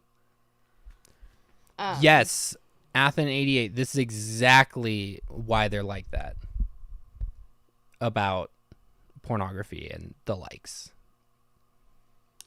Anyway, keep going. And then this is also interesting. We'll get back around to that. This is also interesting because Mormons have this perception of many things. But when the young man had entered the room, I knew from the light that came with him that he was a good man. I could see the light that he possessed being dimmed as he sat there. I saw that there was far more glee in Satan's minions that he was breaking his covenants than that he was viewing pornography. Their glee was greater in the fact that he was a good man than if he was any off the street kind of guy who did this sort of thing without needing much temptation. Their triumph was greater, their conquest was sweeter, and their control over him was more precious due to the fact that this young man had made covenants to avoid such things. They delighted in the pain that this would cause his wife and family, and they relished the opportunity to eventually afflict his wife with all the dark emotions she would feel that would separate her from the Holy Spirit. Which is kind of apostasy-like, too, because we don't believe that, like, Mormons don't believe that other people have control over other people's agency. Yeah, no. Or, like, but I mean, that is like the least of that little bit at the end. But that idea is very common, especially, like, as youth, we're taught, like, it's more, like, it's much worse for you to fall. It's much worse for you youth, to sin than it is just Joe Schmo walking down the block. The phrase that comes to mind is greater light, greater condemnation. Correct. Where those, like, if you know better, you do better. Therefore, if you do wrong, the punishment is greater. Correct. That's why in a lot of, just run-of-the-mill Mormons, they believe that outer darkness is only reserved for people who are, some believe like us, who were like made temple covenants and the whole thing, were sealed in the temple and everything, and then renounce religion and deny the Holy Ghost or go to a different religion or whatever. Or even more so, I think a lot more people believe that you have to be in a leadership position. You have to have a true witness of Jesus. You have to have seen him face to face. Like I believed that the apostles went and were like meeting with Jesus in the temple and then like apostatize and deny the Holy Ghost and stuff like that. So it's... Yeah, it also plays into the idea where they're like, oh, you are the chosen ones. You're the ones who are going out to fight against the adversary. You're going to find the lost sheep because you're the ones who are here now or whatever. And the fiery darts of the adversary are going to be more often targeted to you because they don't have to do anything to maintain the others, the other lost sheep, because they're essentially, as long as they're not Mormon, they're good. So, yeah, it's just kind of, it puts a lot of pressure on people. Those kinds of ideas, especially when it comes to this subject, because I've said it in the past, I'll say it till I'm blue in the face. Most Mormons will not hear about pornography at school from their friends. You'll probably hear about it in church for the first time. And you're drilled constantly at the soul-destroying evil that is pornography. It's addictive. Once you're in its grasp, there's little to nothing you can do by yourself to escape from that. You have to have spiritual interventions. This is a subject that you have to work with the bishop with in order to repent. You can't just pray and say you're sorry and move on. You have to not partake of the sacrament in a very public show of your contrition and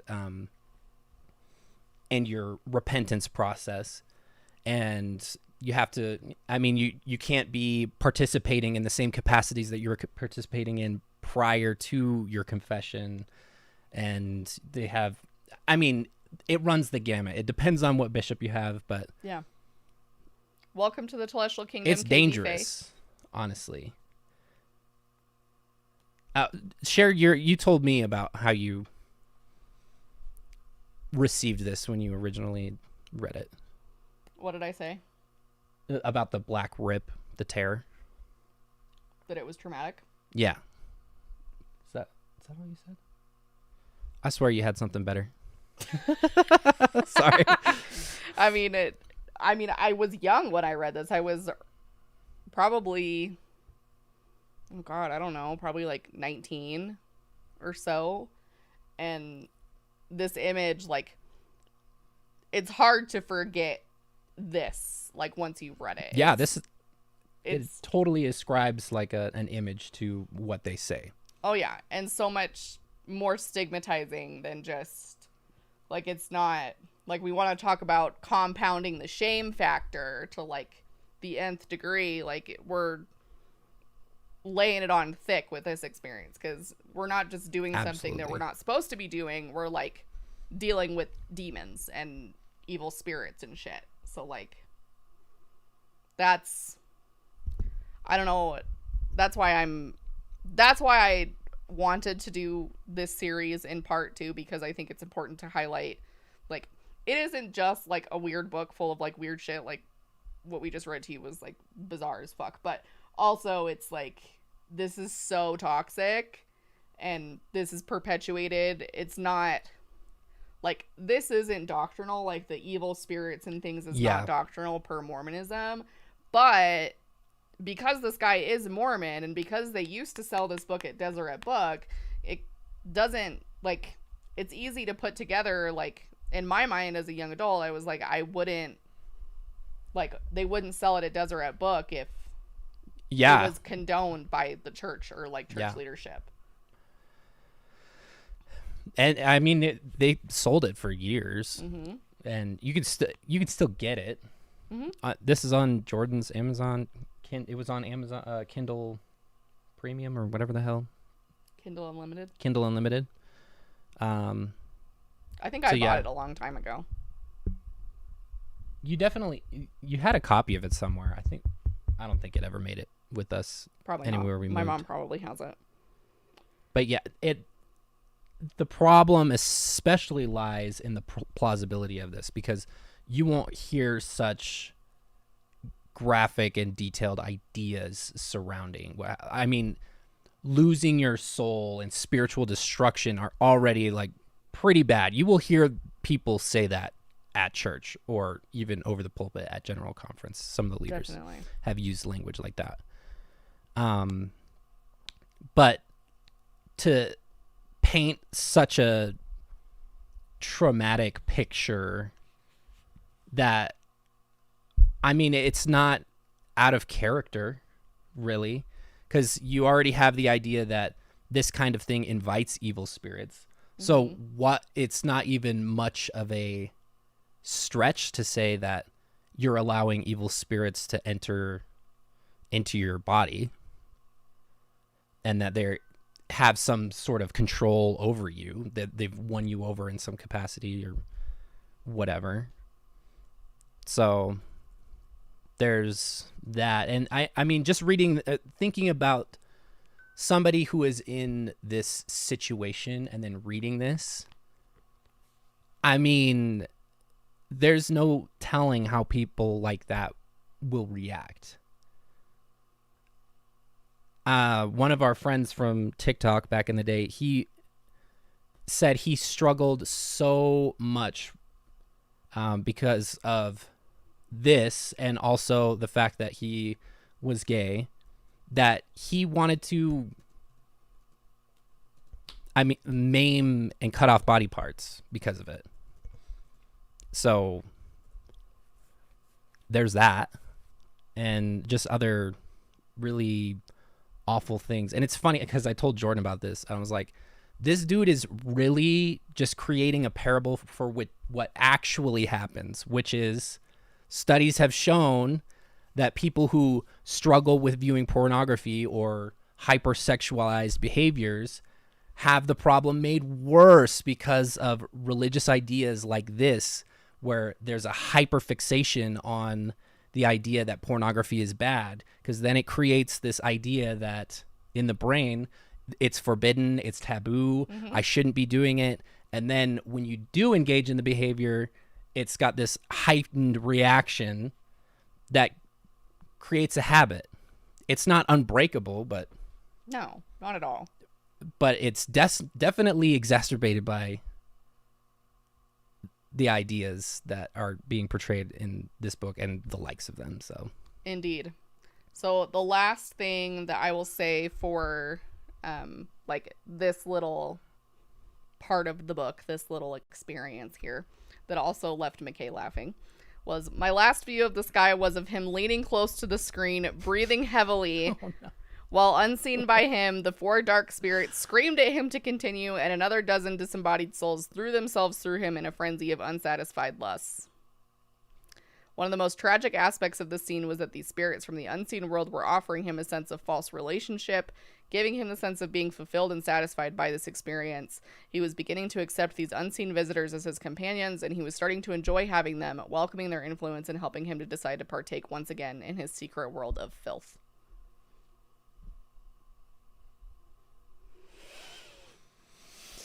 I'm so tired. Isn't that lovely? Isn't that such a lovely chapter? Yep. Kelly said this book creates job security for the Mormon therapists. Yeah, it's that, and it's also a lifetime commitment to the organization that is telling you that you are sick and that they're the only ones who are able to fix you. Yep. So if they can catch you in a cycle like that, then, and a cycle which will regularly be relapsed, because, I mean, people are human, then you'll always have need to go and get the fix, to get the cure. So, and while you're doing that, they're taking 10% of your income and sending you on 2-year-long or 18-month to 2-year-long missions. And, you know.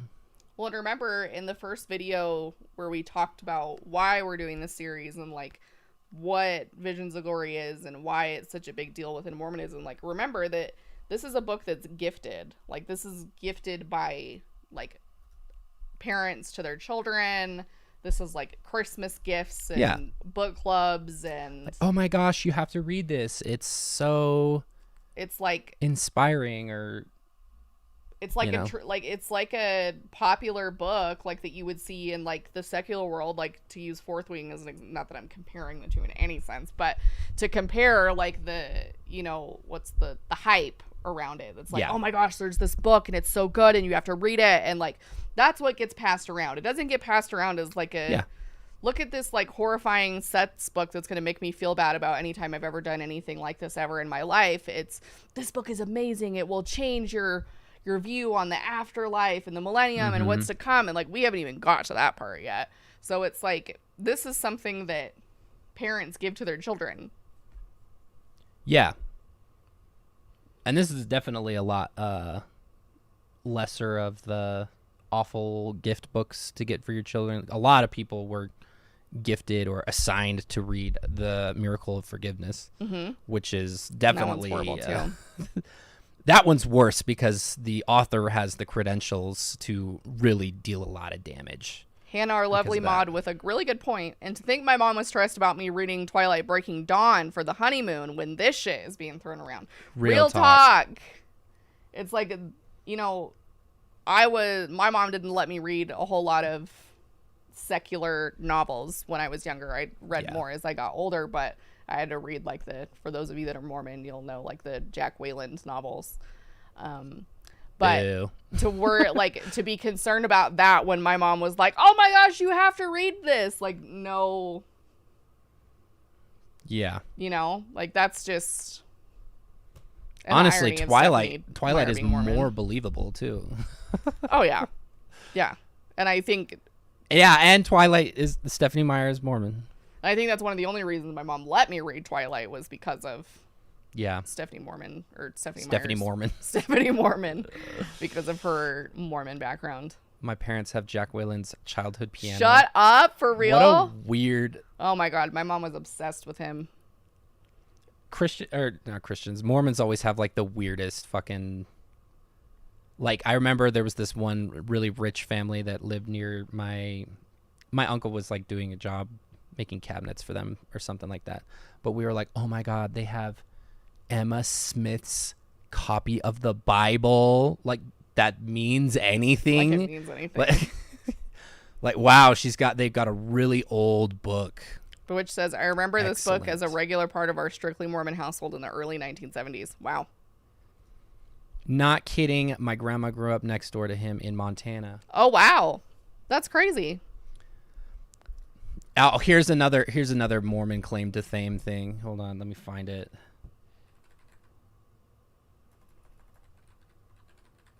Also, anybody in here finish Iron Flame yet? Speaking of books, fantasy Don't books. shame me. Oh, this Greg Olson painting. Let me show this on stream real quick. Hold on. Okay. I'm going to let people familiarize themselves with this. Any of the Mormons in the... You know this. You've seen this painting, right, Joe? Yeah.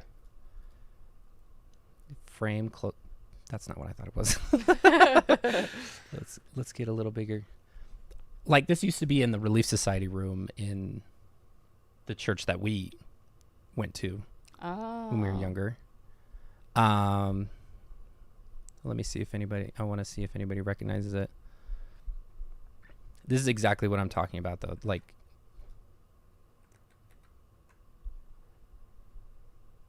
Jack Wayland is a Mormon romance author, if you could call his book romances. Anyway, here's the claim to fame, since the chat is still catching up. My first mission companion in the field, this baby, his brother was the model for this baby when it was being painted. Really? He was so proud of that, which, I mean, shout out, but it's couldn't always pick like that just weird any baby. claim to fame shit. Like, who cares? Like, who gives a It F? doesn't matter in the grand scheme of things. Jack Wayland.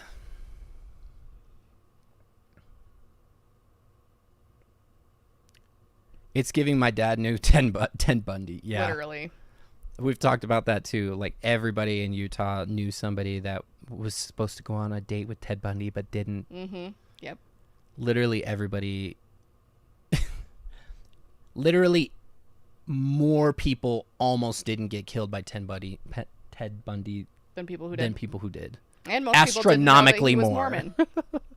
That's The something entire people state forget. of Utah and the Intermountain West and the Rocky Mountains all were almost killed by Ted Bundy but didn't get killed.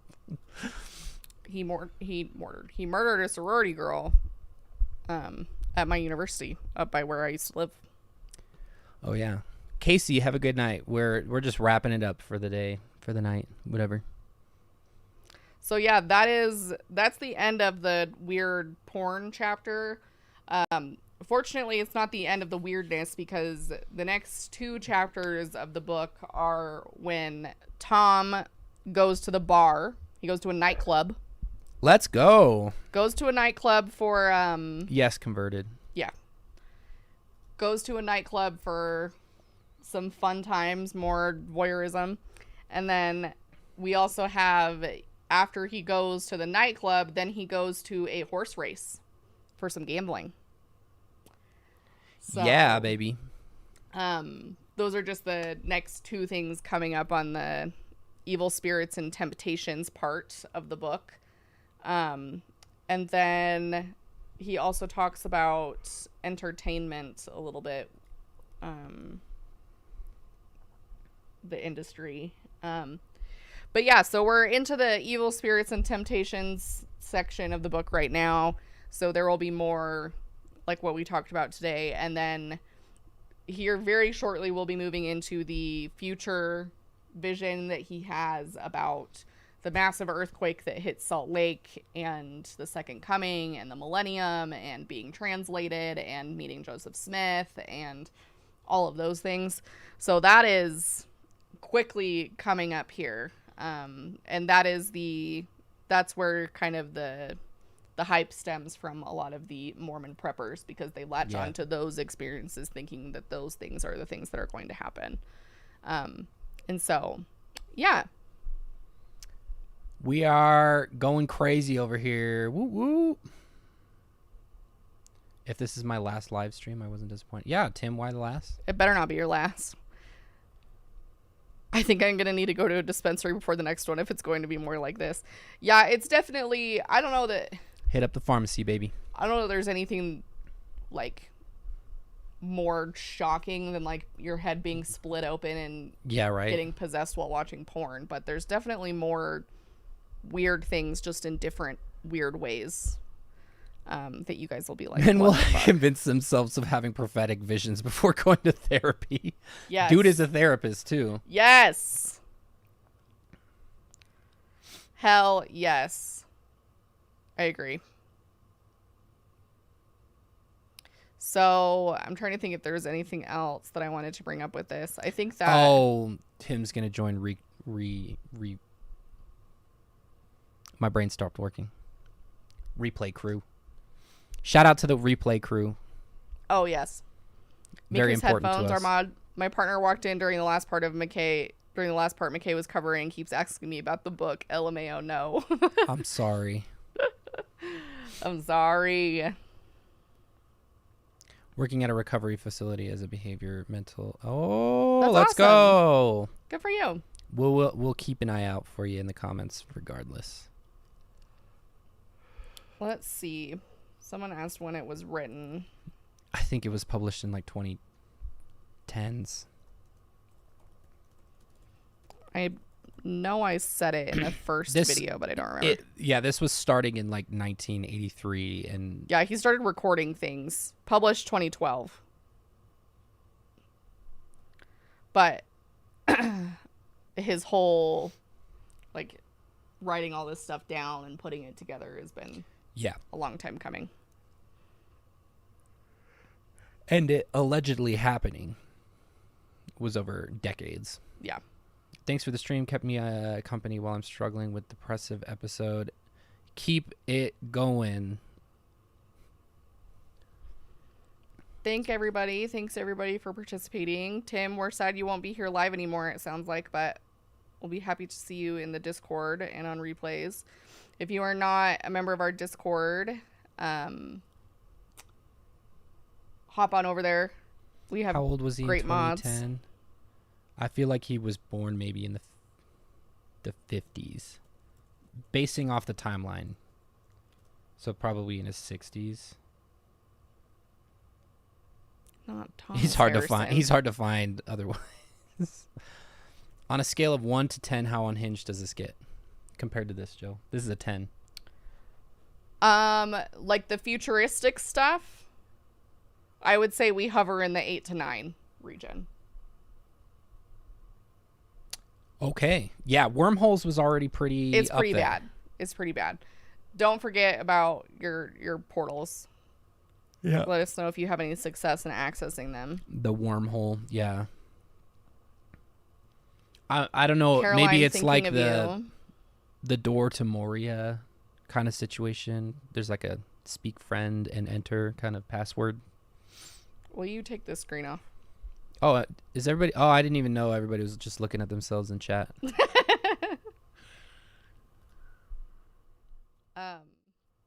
Yeah, going to miss seeing Tim in chat. Caroline, thinking of you in the newborn phase of life. The lamer version of I Portal. think the portals come up more again. I think at least one more time. I don't remember. Any giant fleshy tunnels. Yeah, definitely don't go to the Flesh Pit National Park. That's probably one of those. My age about, he had quite the time in his life in the 60s is my guess. I wouldn't doubt it. Does it even have a hinge by the end? I actually No. would be more disappointed to find out that he did. Right? Yeah, we get into all kinds of crazy... Is there a link to the Discord in the description? Yes. Yes, there is. Been felting a hat for a DIY Tony Chopper plush. I don't know what Tony Chopper is, but shout out to felting a hat. That's pretty cool. I'll drop the Discord invite in chat so you don't have to look for it if you'd like it. Or in case it's broken and Or I in case just it's broken. haven't figured that out.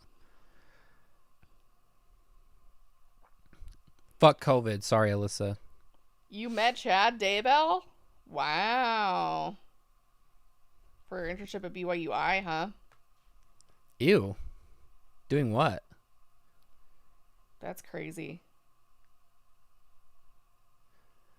Oh, One Piece. Yeah, I don't watch any animes, so you got me there. Has anybody read Iron Flame yet? For those of you that are still in here that will indulge me. While y'all are answering, Caroline, you're too busy probably to be reading, I imagine. just a reminder that our members and patrons have access to this week's video already. That'll be coming out on Friday. Yep. And a bonus little blooper reel from the ad read in that. It was a disaster. Yeah. It's I can't 9.5. even tell you. I think I titled it Jordan slowly going insane for 9.5 minutes or Slowly loses her mind for 9.5 minutes. something like that. Yep. I cried. It's pretty funny. It was hysterical. Yeah. Everybody is praising it for contagious laughter.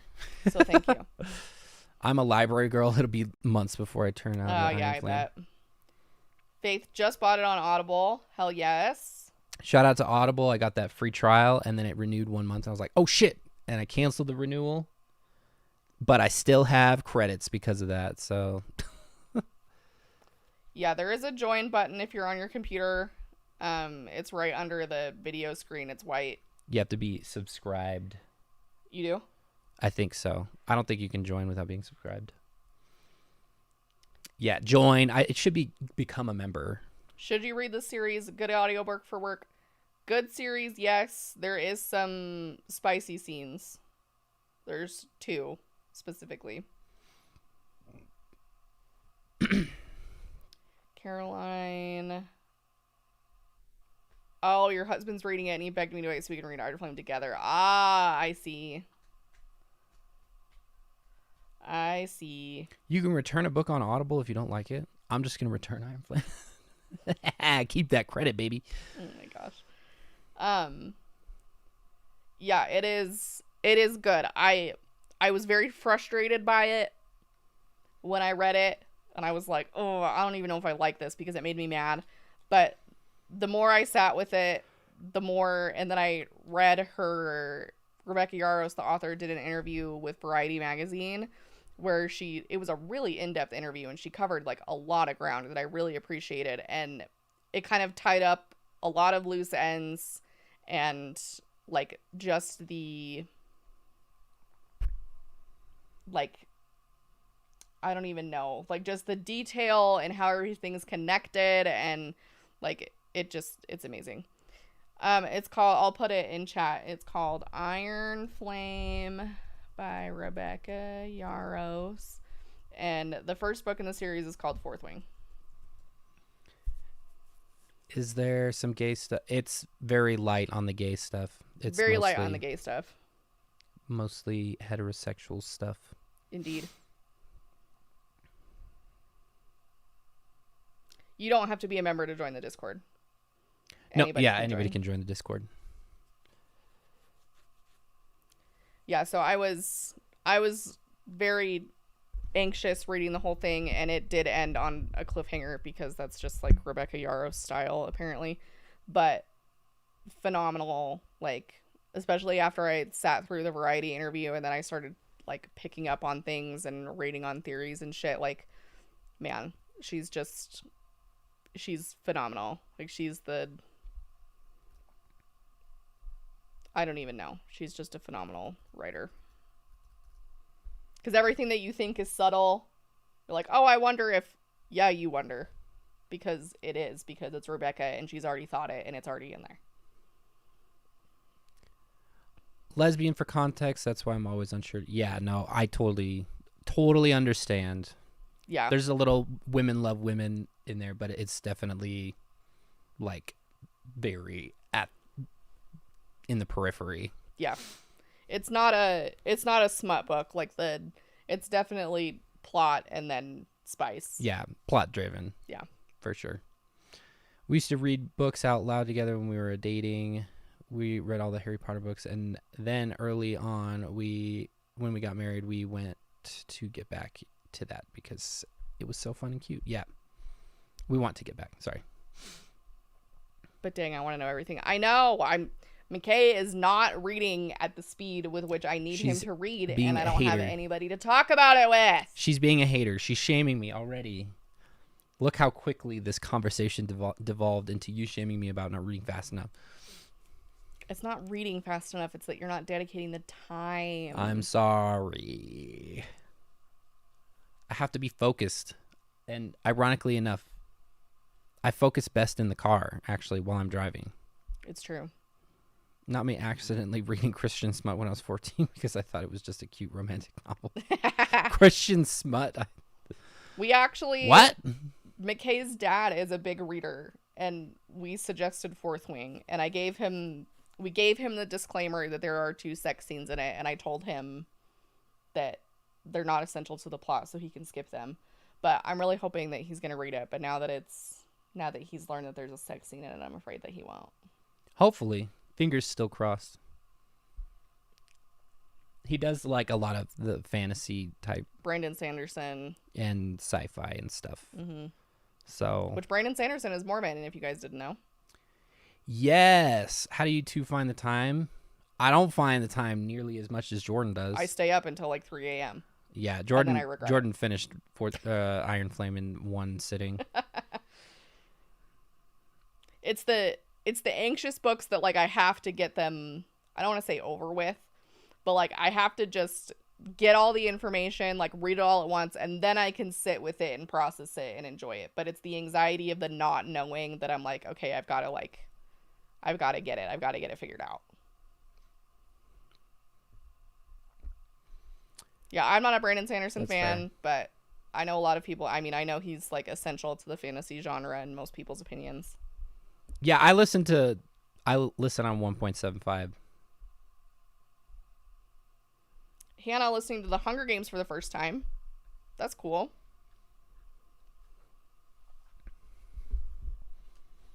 I had a lot of friends and family who were really big on Hunger Games when it came out. We read the Hunger Games in high school. Oh shit, that was like the year after me. Yep. All I can remember is one of those teachers that you really like saying how shitty it was. I was like, what? It wasn't that bad. Who? Cooch. Oh, really? Yeah, the movie. Oh, well, yeah. Yeah. I was like, what? But I didn't read the book, so I had no idea. Yeah, that's the problem with reading is I'm a book collector and I'm a fast reader, so I go through books really fast. That's why we got me a Kindle. Yeah. Saving a lot of money on that one. So Interestingly enough. But that's why I just go through things so fast. It's like it's a blessing and a curse to be a speed reader because you get to read a lot more, but you also like, you know. Shani, you could not convince Jordan to sign up for a library card. She's too bougie for that. I've already had this conversation with her. I've had a library card. I had one when we lived in Utah, but I'm just not patient enough. Yeah, no. Like I'm, and this is like a position of privilege for me. I understand, but I spend my money on that instead of other things because I have too much FOMO to wait to read Iron Flame. Like I've got too much anxiety. I need to read it and I need to read it now. But however, well, she's curated an algorithm that will spoil the shit out of all these books. So it's kind of her own doing. It is true on social media. But there is massive perk of having a Kindle is Kindle Unlimited. Because yes, you pay for Kindle Unlimited. However, like the amount of books I've read on Kindle Unlimited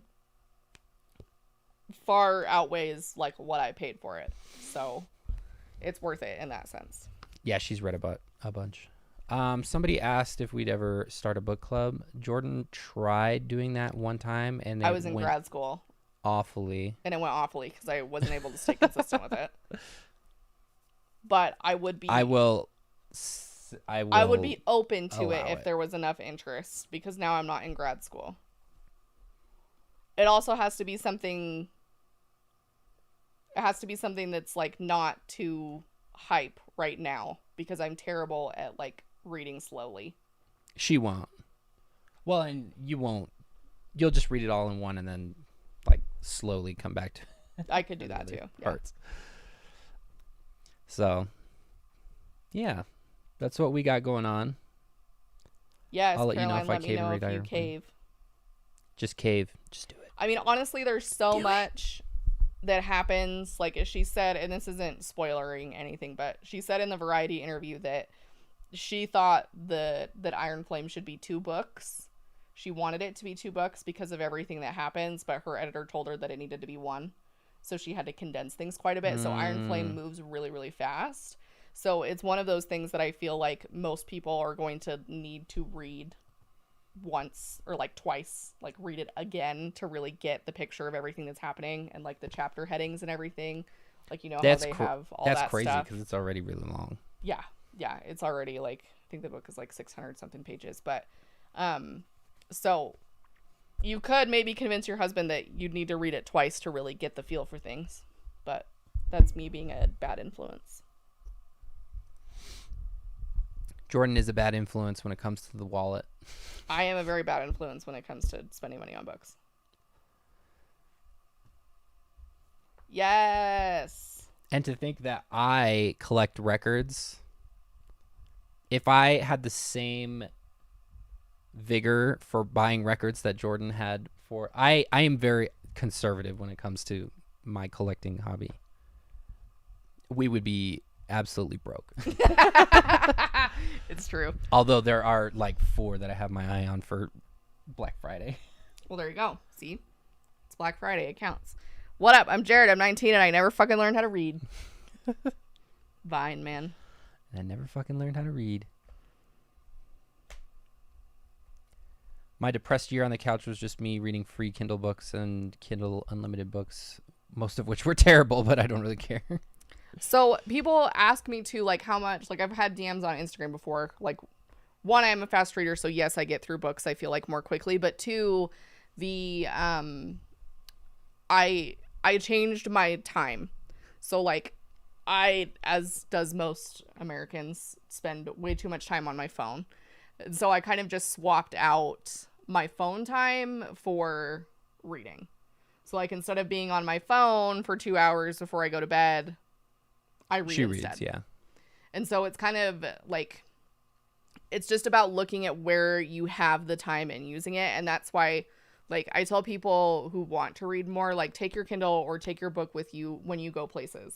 Like, you know, you can get a chapter in when you're waiting at the doctor's office or, you know, whatever, if you like to be a physical reader. But so many people do audiobooks nowadays, and audiobooks is reading. Yeah, you can do wherever. That's why I like it. Lots of people are able to read, I feel like, even more now because of audiobooks, because lots of moms that I know do audiobooks because then they can do it while, you know, making stuff for their kids, doing lunch, getting people ready, like, and it's much, let me tell you, especially from like a therapist perspective, spending less time on your phone, especially in today's day and age, is much healthier. So swap out some time. Yeah. Especially when it comes to the news and everything.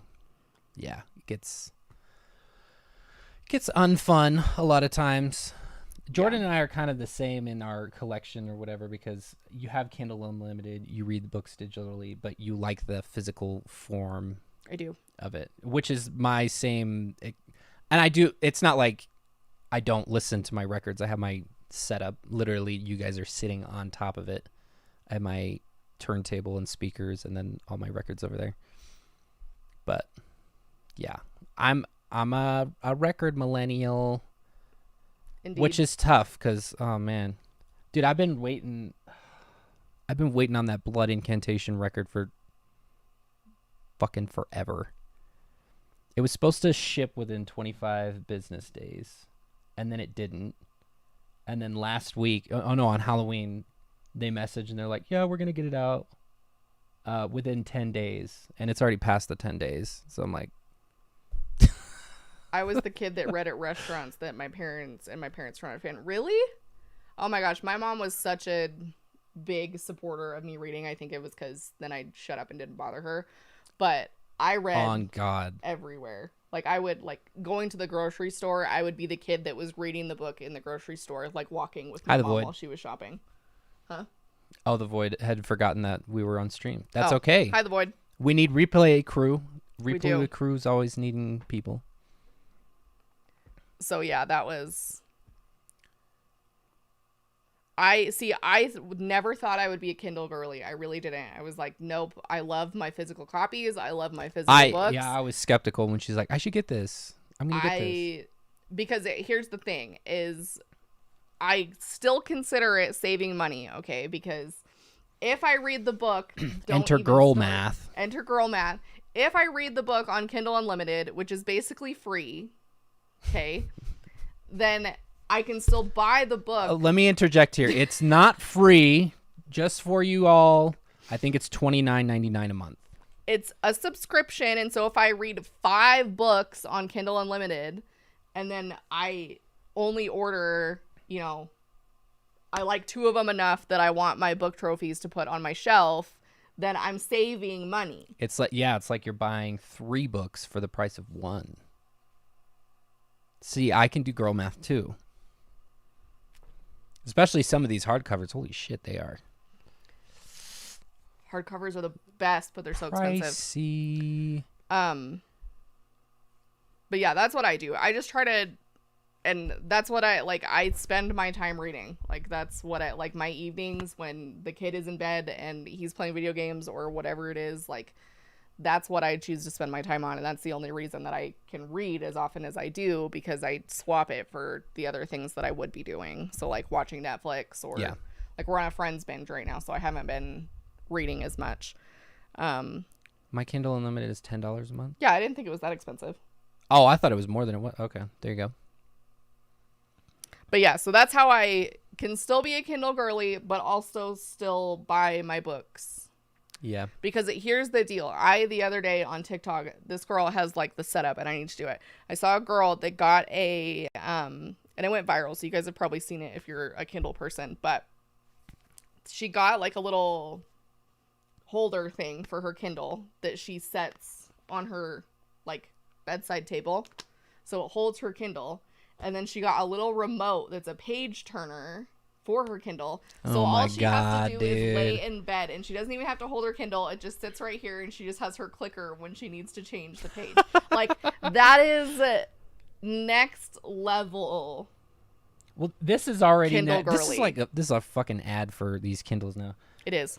Jordan is a huge fan of taking longer showers than should be ever condoned to prevent ecological disaster on Earth. Wow. So way to just throw me if under she the can bus. read in the shower, she's even more happy. It's true. And, like, we have a long shower, so I can, like, and these are waterproof, so if you're, like, a bath or a shower girly, then you can read while you're in there, because it's not bad for it, and it won't do any damage. So it's like, oh my god. Yeah. It's the shit. It's the shit. Yeah. I mean, she does buy it, but I rag on her, but she's not that bad, honestly. She could be a lot worse. I'm the same way. I, like, with these records, the most I've ever spent on one, which actually happened 2 times, but there's a good reason for it, was, I think, $90 for one. One of them was a resell one that I really wanted, and I was like, okay, whatever. Oh, no, that one wasn't that expensive. The other one was a test press for a small band, and I was like, fuck it, I like these guys. I'm going to fork out The money. Yeah. It was more to support people than it is to. It's especially, like, there's special edition books and stuff, you know, like I bought the special edition Fourthling that came out. Did you put this in the Amazon shop or Amazon? The Kindle? Yeah. No. Technically, we are sponsored by Amazon because we have a storefront. I don't even have the Kindle in there. You should put it in there. Okay, I can do that. In case anybody is thinking about buying it, then. Yeah, buy it from us so we can get 30 cents.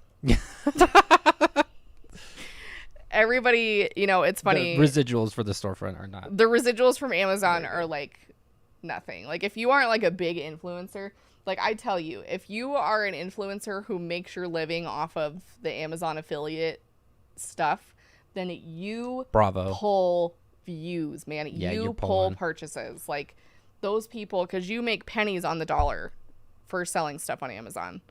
And so if people can, like, make a living out of that, like, I've got mad respect for it, because you gotta hustle to do that.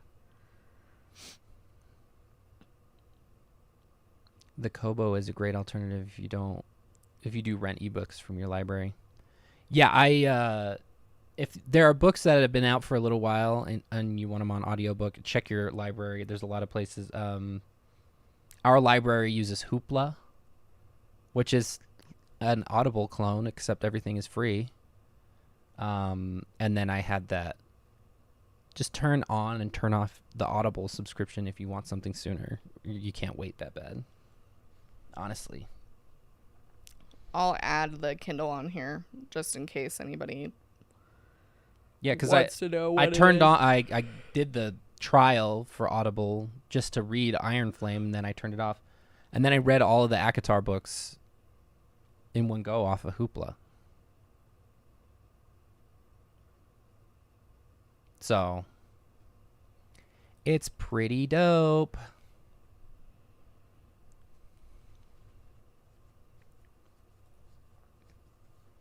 I walk by 20 little libraries every day. So many free books. That's pretty dope.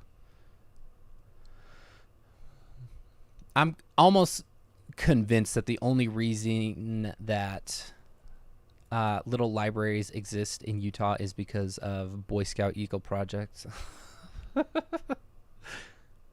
Some libraries offer Canopy, which is a streaming service. Yeah, I think there's a couple different.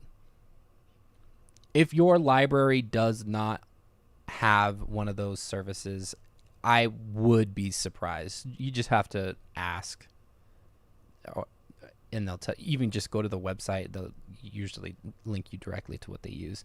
These are the kind of multimedia kind of services that you can like rent movies and shows and music off of as well. Love working at a university for the extra libraries. I would believe it. University libraries are so much. So I have the Kindle shit. Paperwhite signature Paperwhite. I don't remember, but It's yes, cool. There is a waterproof It is really Kindle. cool. Holy shit, Dude. Hero of Canton.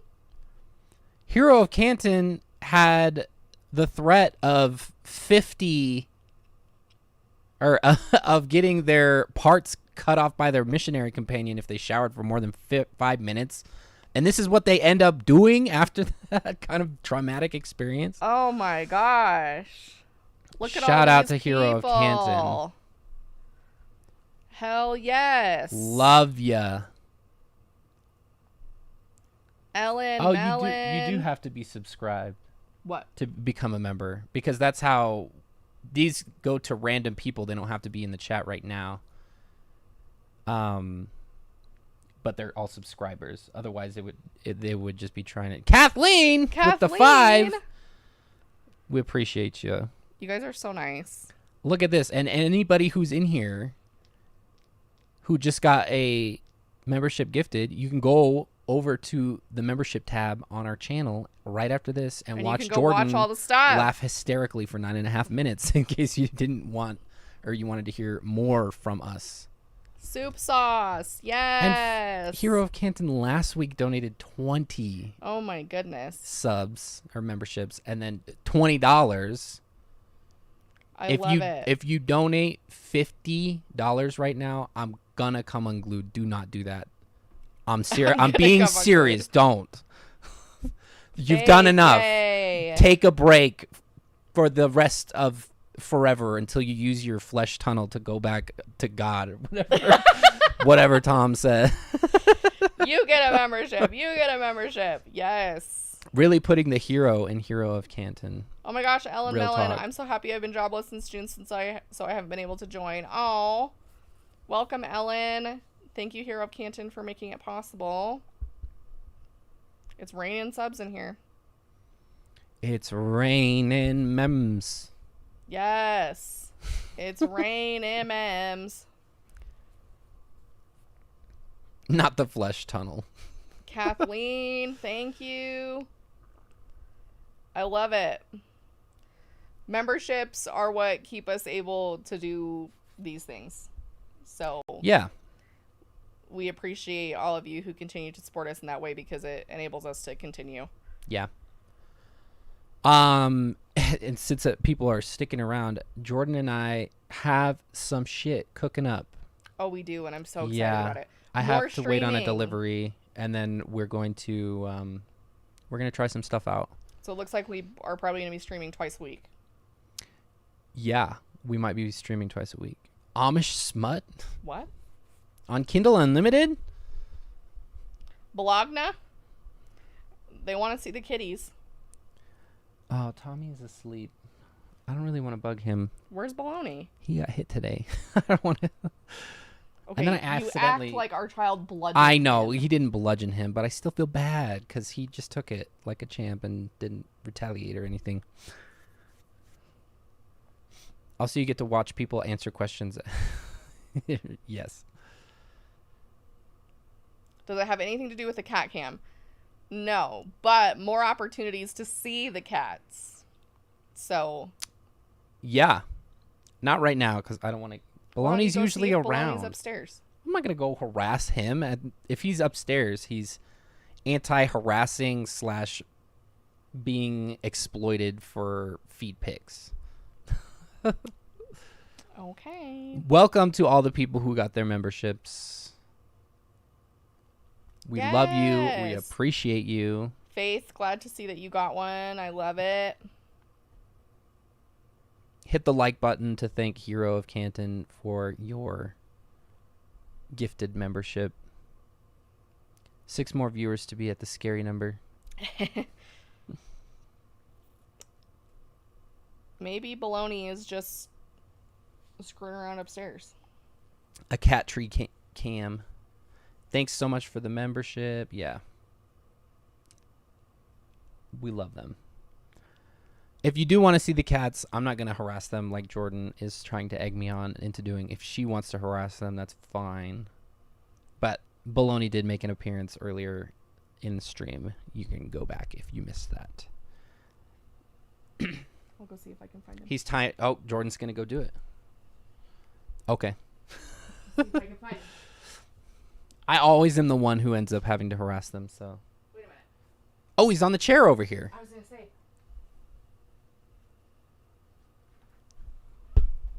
Oh, he made a little. Oh, they're talking. They're talking. Here, can I show you the camera? Tom is showing me his asshole right now. Can I show you the camera real quick? Hi, Tom. He's like, no. I turned it on to autofocus, so maybe it will fix itself. Say hi to the camera. Maybe it doesn't active autofocus. I think I locked it. Might be too close. Can you look at the Move camera? back a little more. Holy shit, I look super white all of a sudden. Look at this boy. Look at him. Tom, come talk into the mic. Meow.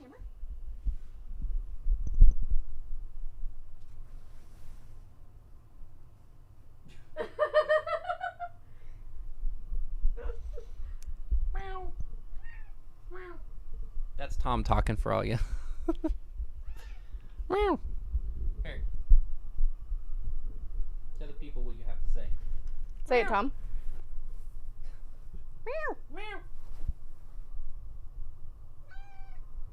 Oh, All right, this is. Did you heavy guys as hear that? shit. I don't know if you guys heard that or not, but We missed the donation. oh, we did. Peachy Brains with the $50 donation. Oh my Also, gosh. why are our stupid alerts not happening? Oh, that's a good question. And I'm oddly interested in a Pornhub visit soon. I'm not sure where that comes from. Don't do it. It's the evil spirits. You're gonna get a The tear in evil the crown of your spirits are gonna, head. enter through your head. Oh Have I ever God. put my hair in a man bun? Anytime I have to do anything It's true. outside, because it drives me fucking bonkers. But not usually on stream, because I don't like the way my face looks when I put my hair up. Which is so weird, because I like your man bun. He purring. He full of bees. All right. We've just been... there's no way this has been entertaining for the last 50 minutes after we were doing that. Look at all these members.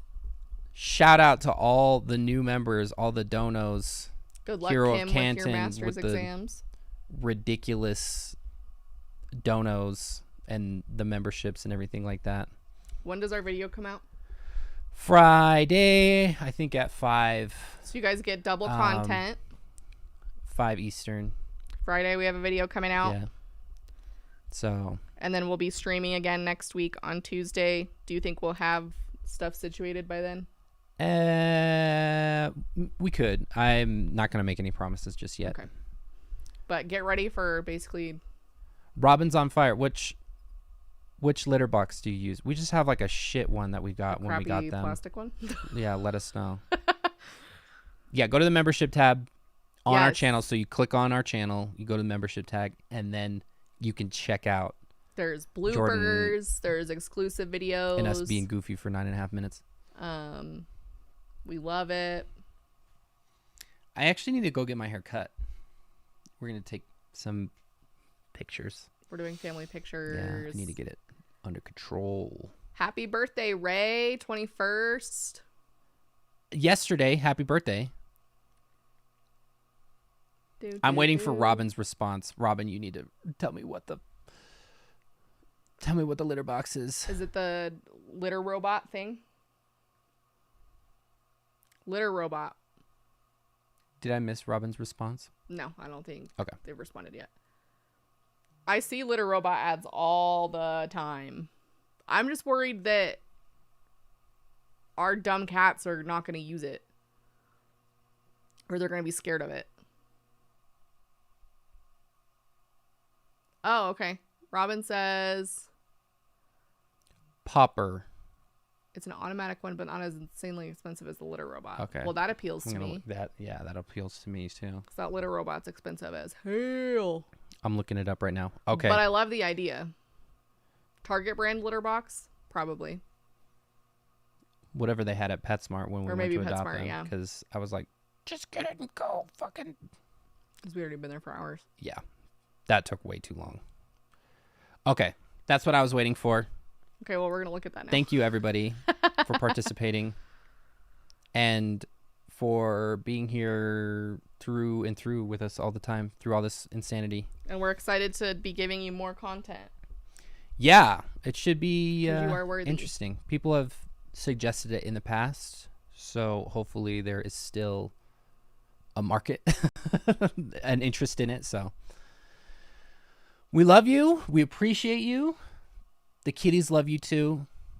I'm sure of it. They totally can understand the concept of us streaming to all of you and them being known by you. As far as they know, we're just talking to ourselves with down their here. one brain cell that can understand that. But grid night to all. Good night to everyone. Grid bless. Grid bless. And we will see you next time. Bye.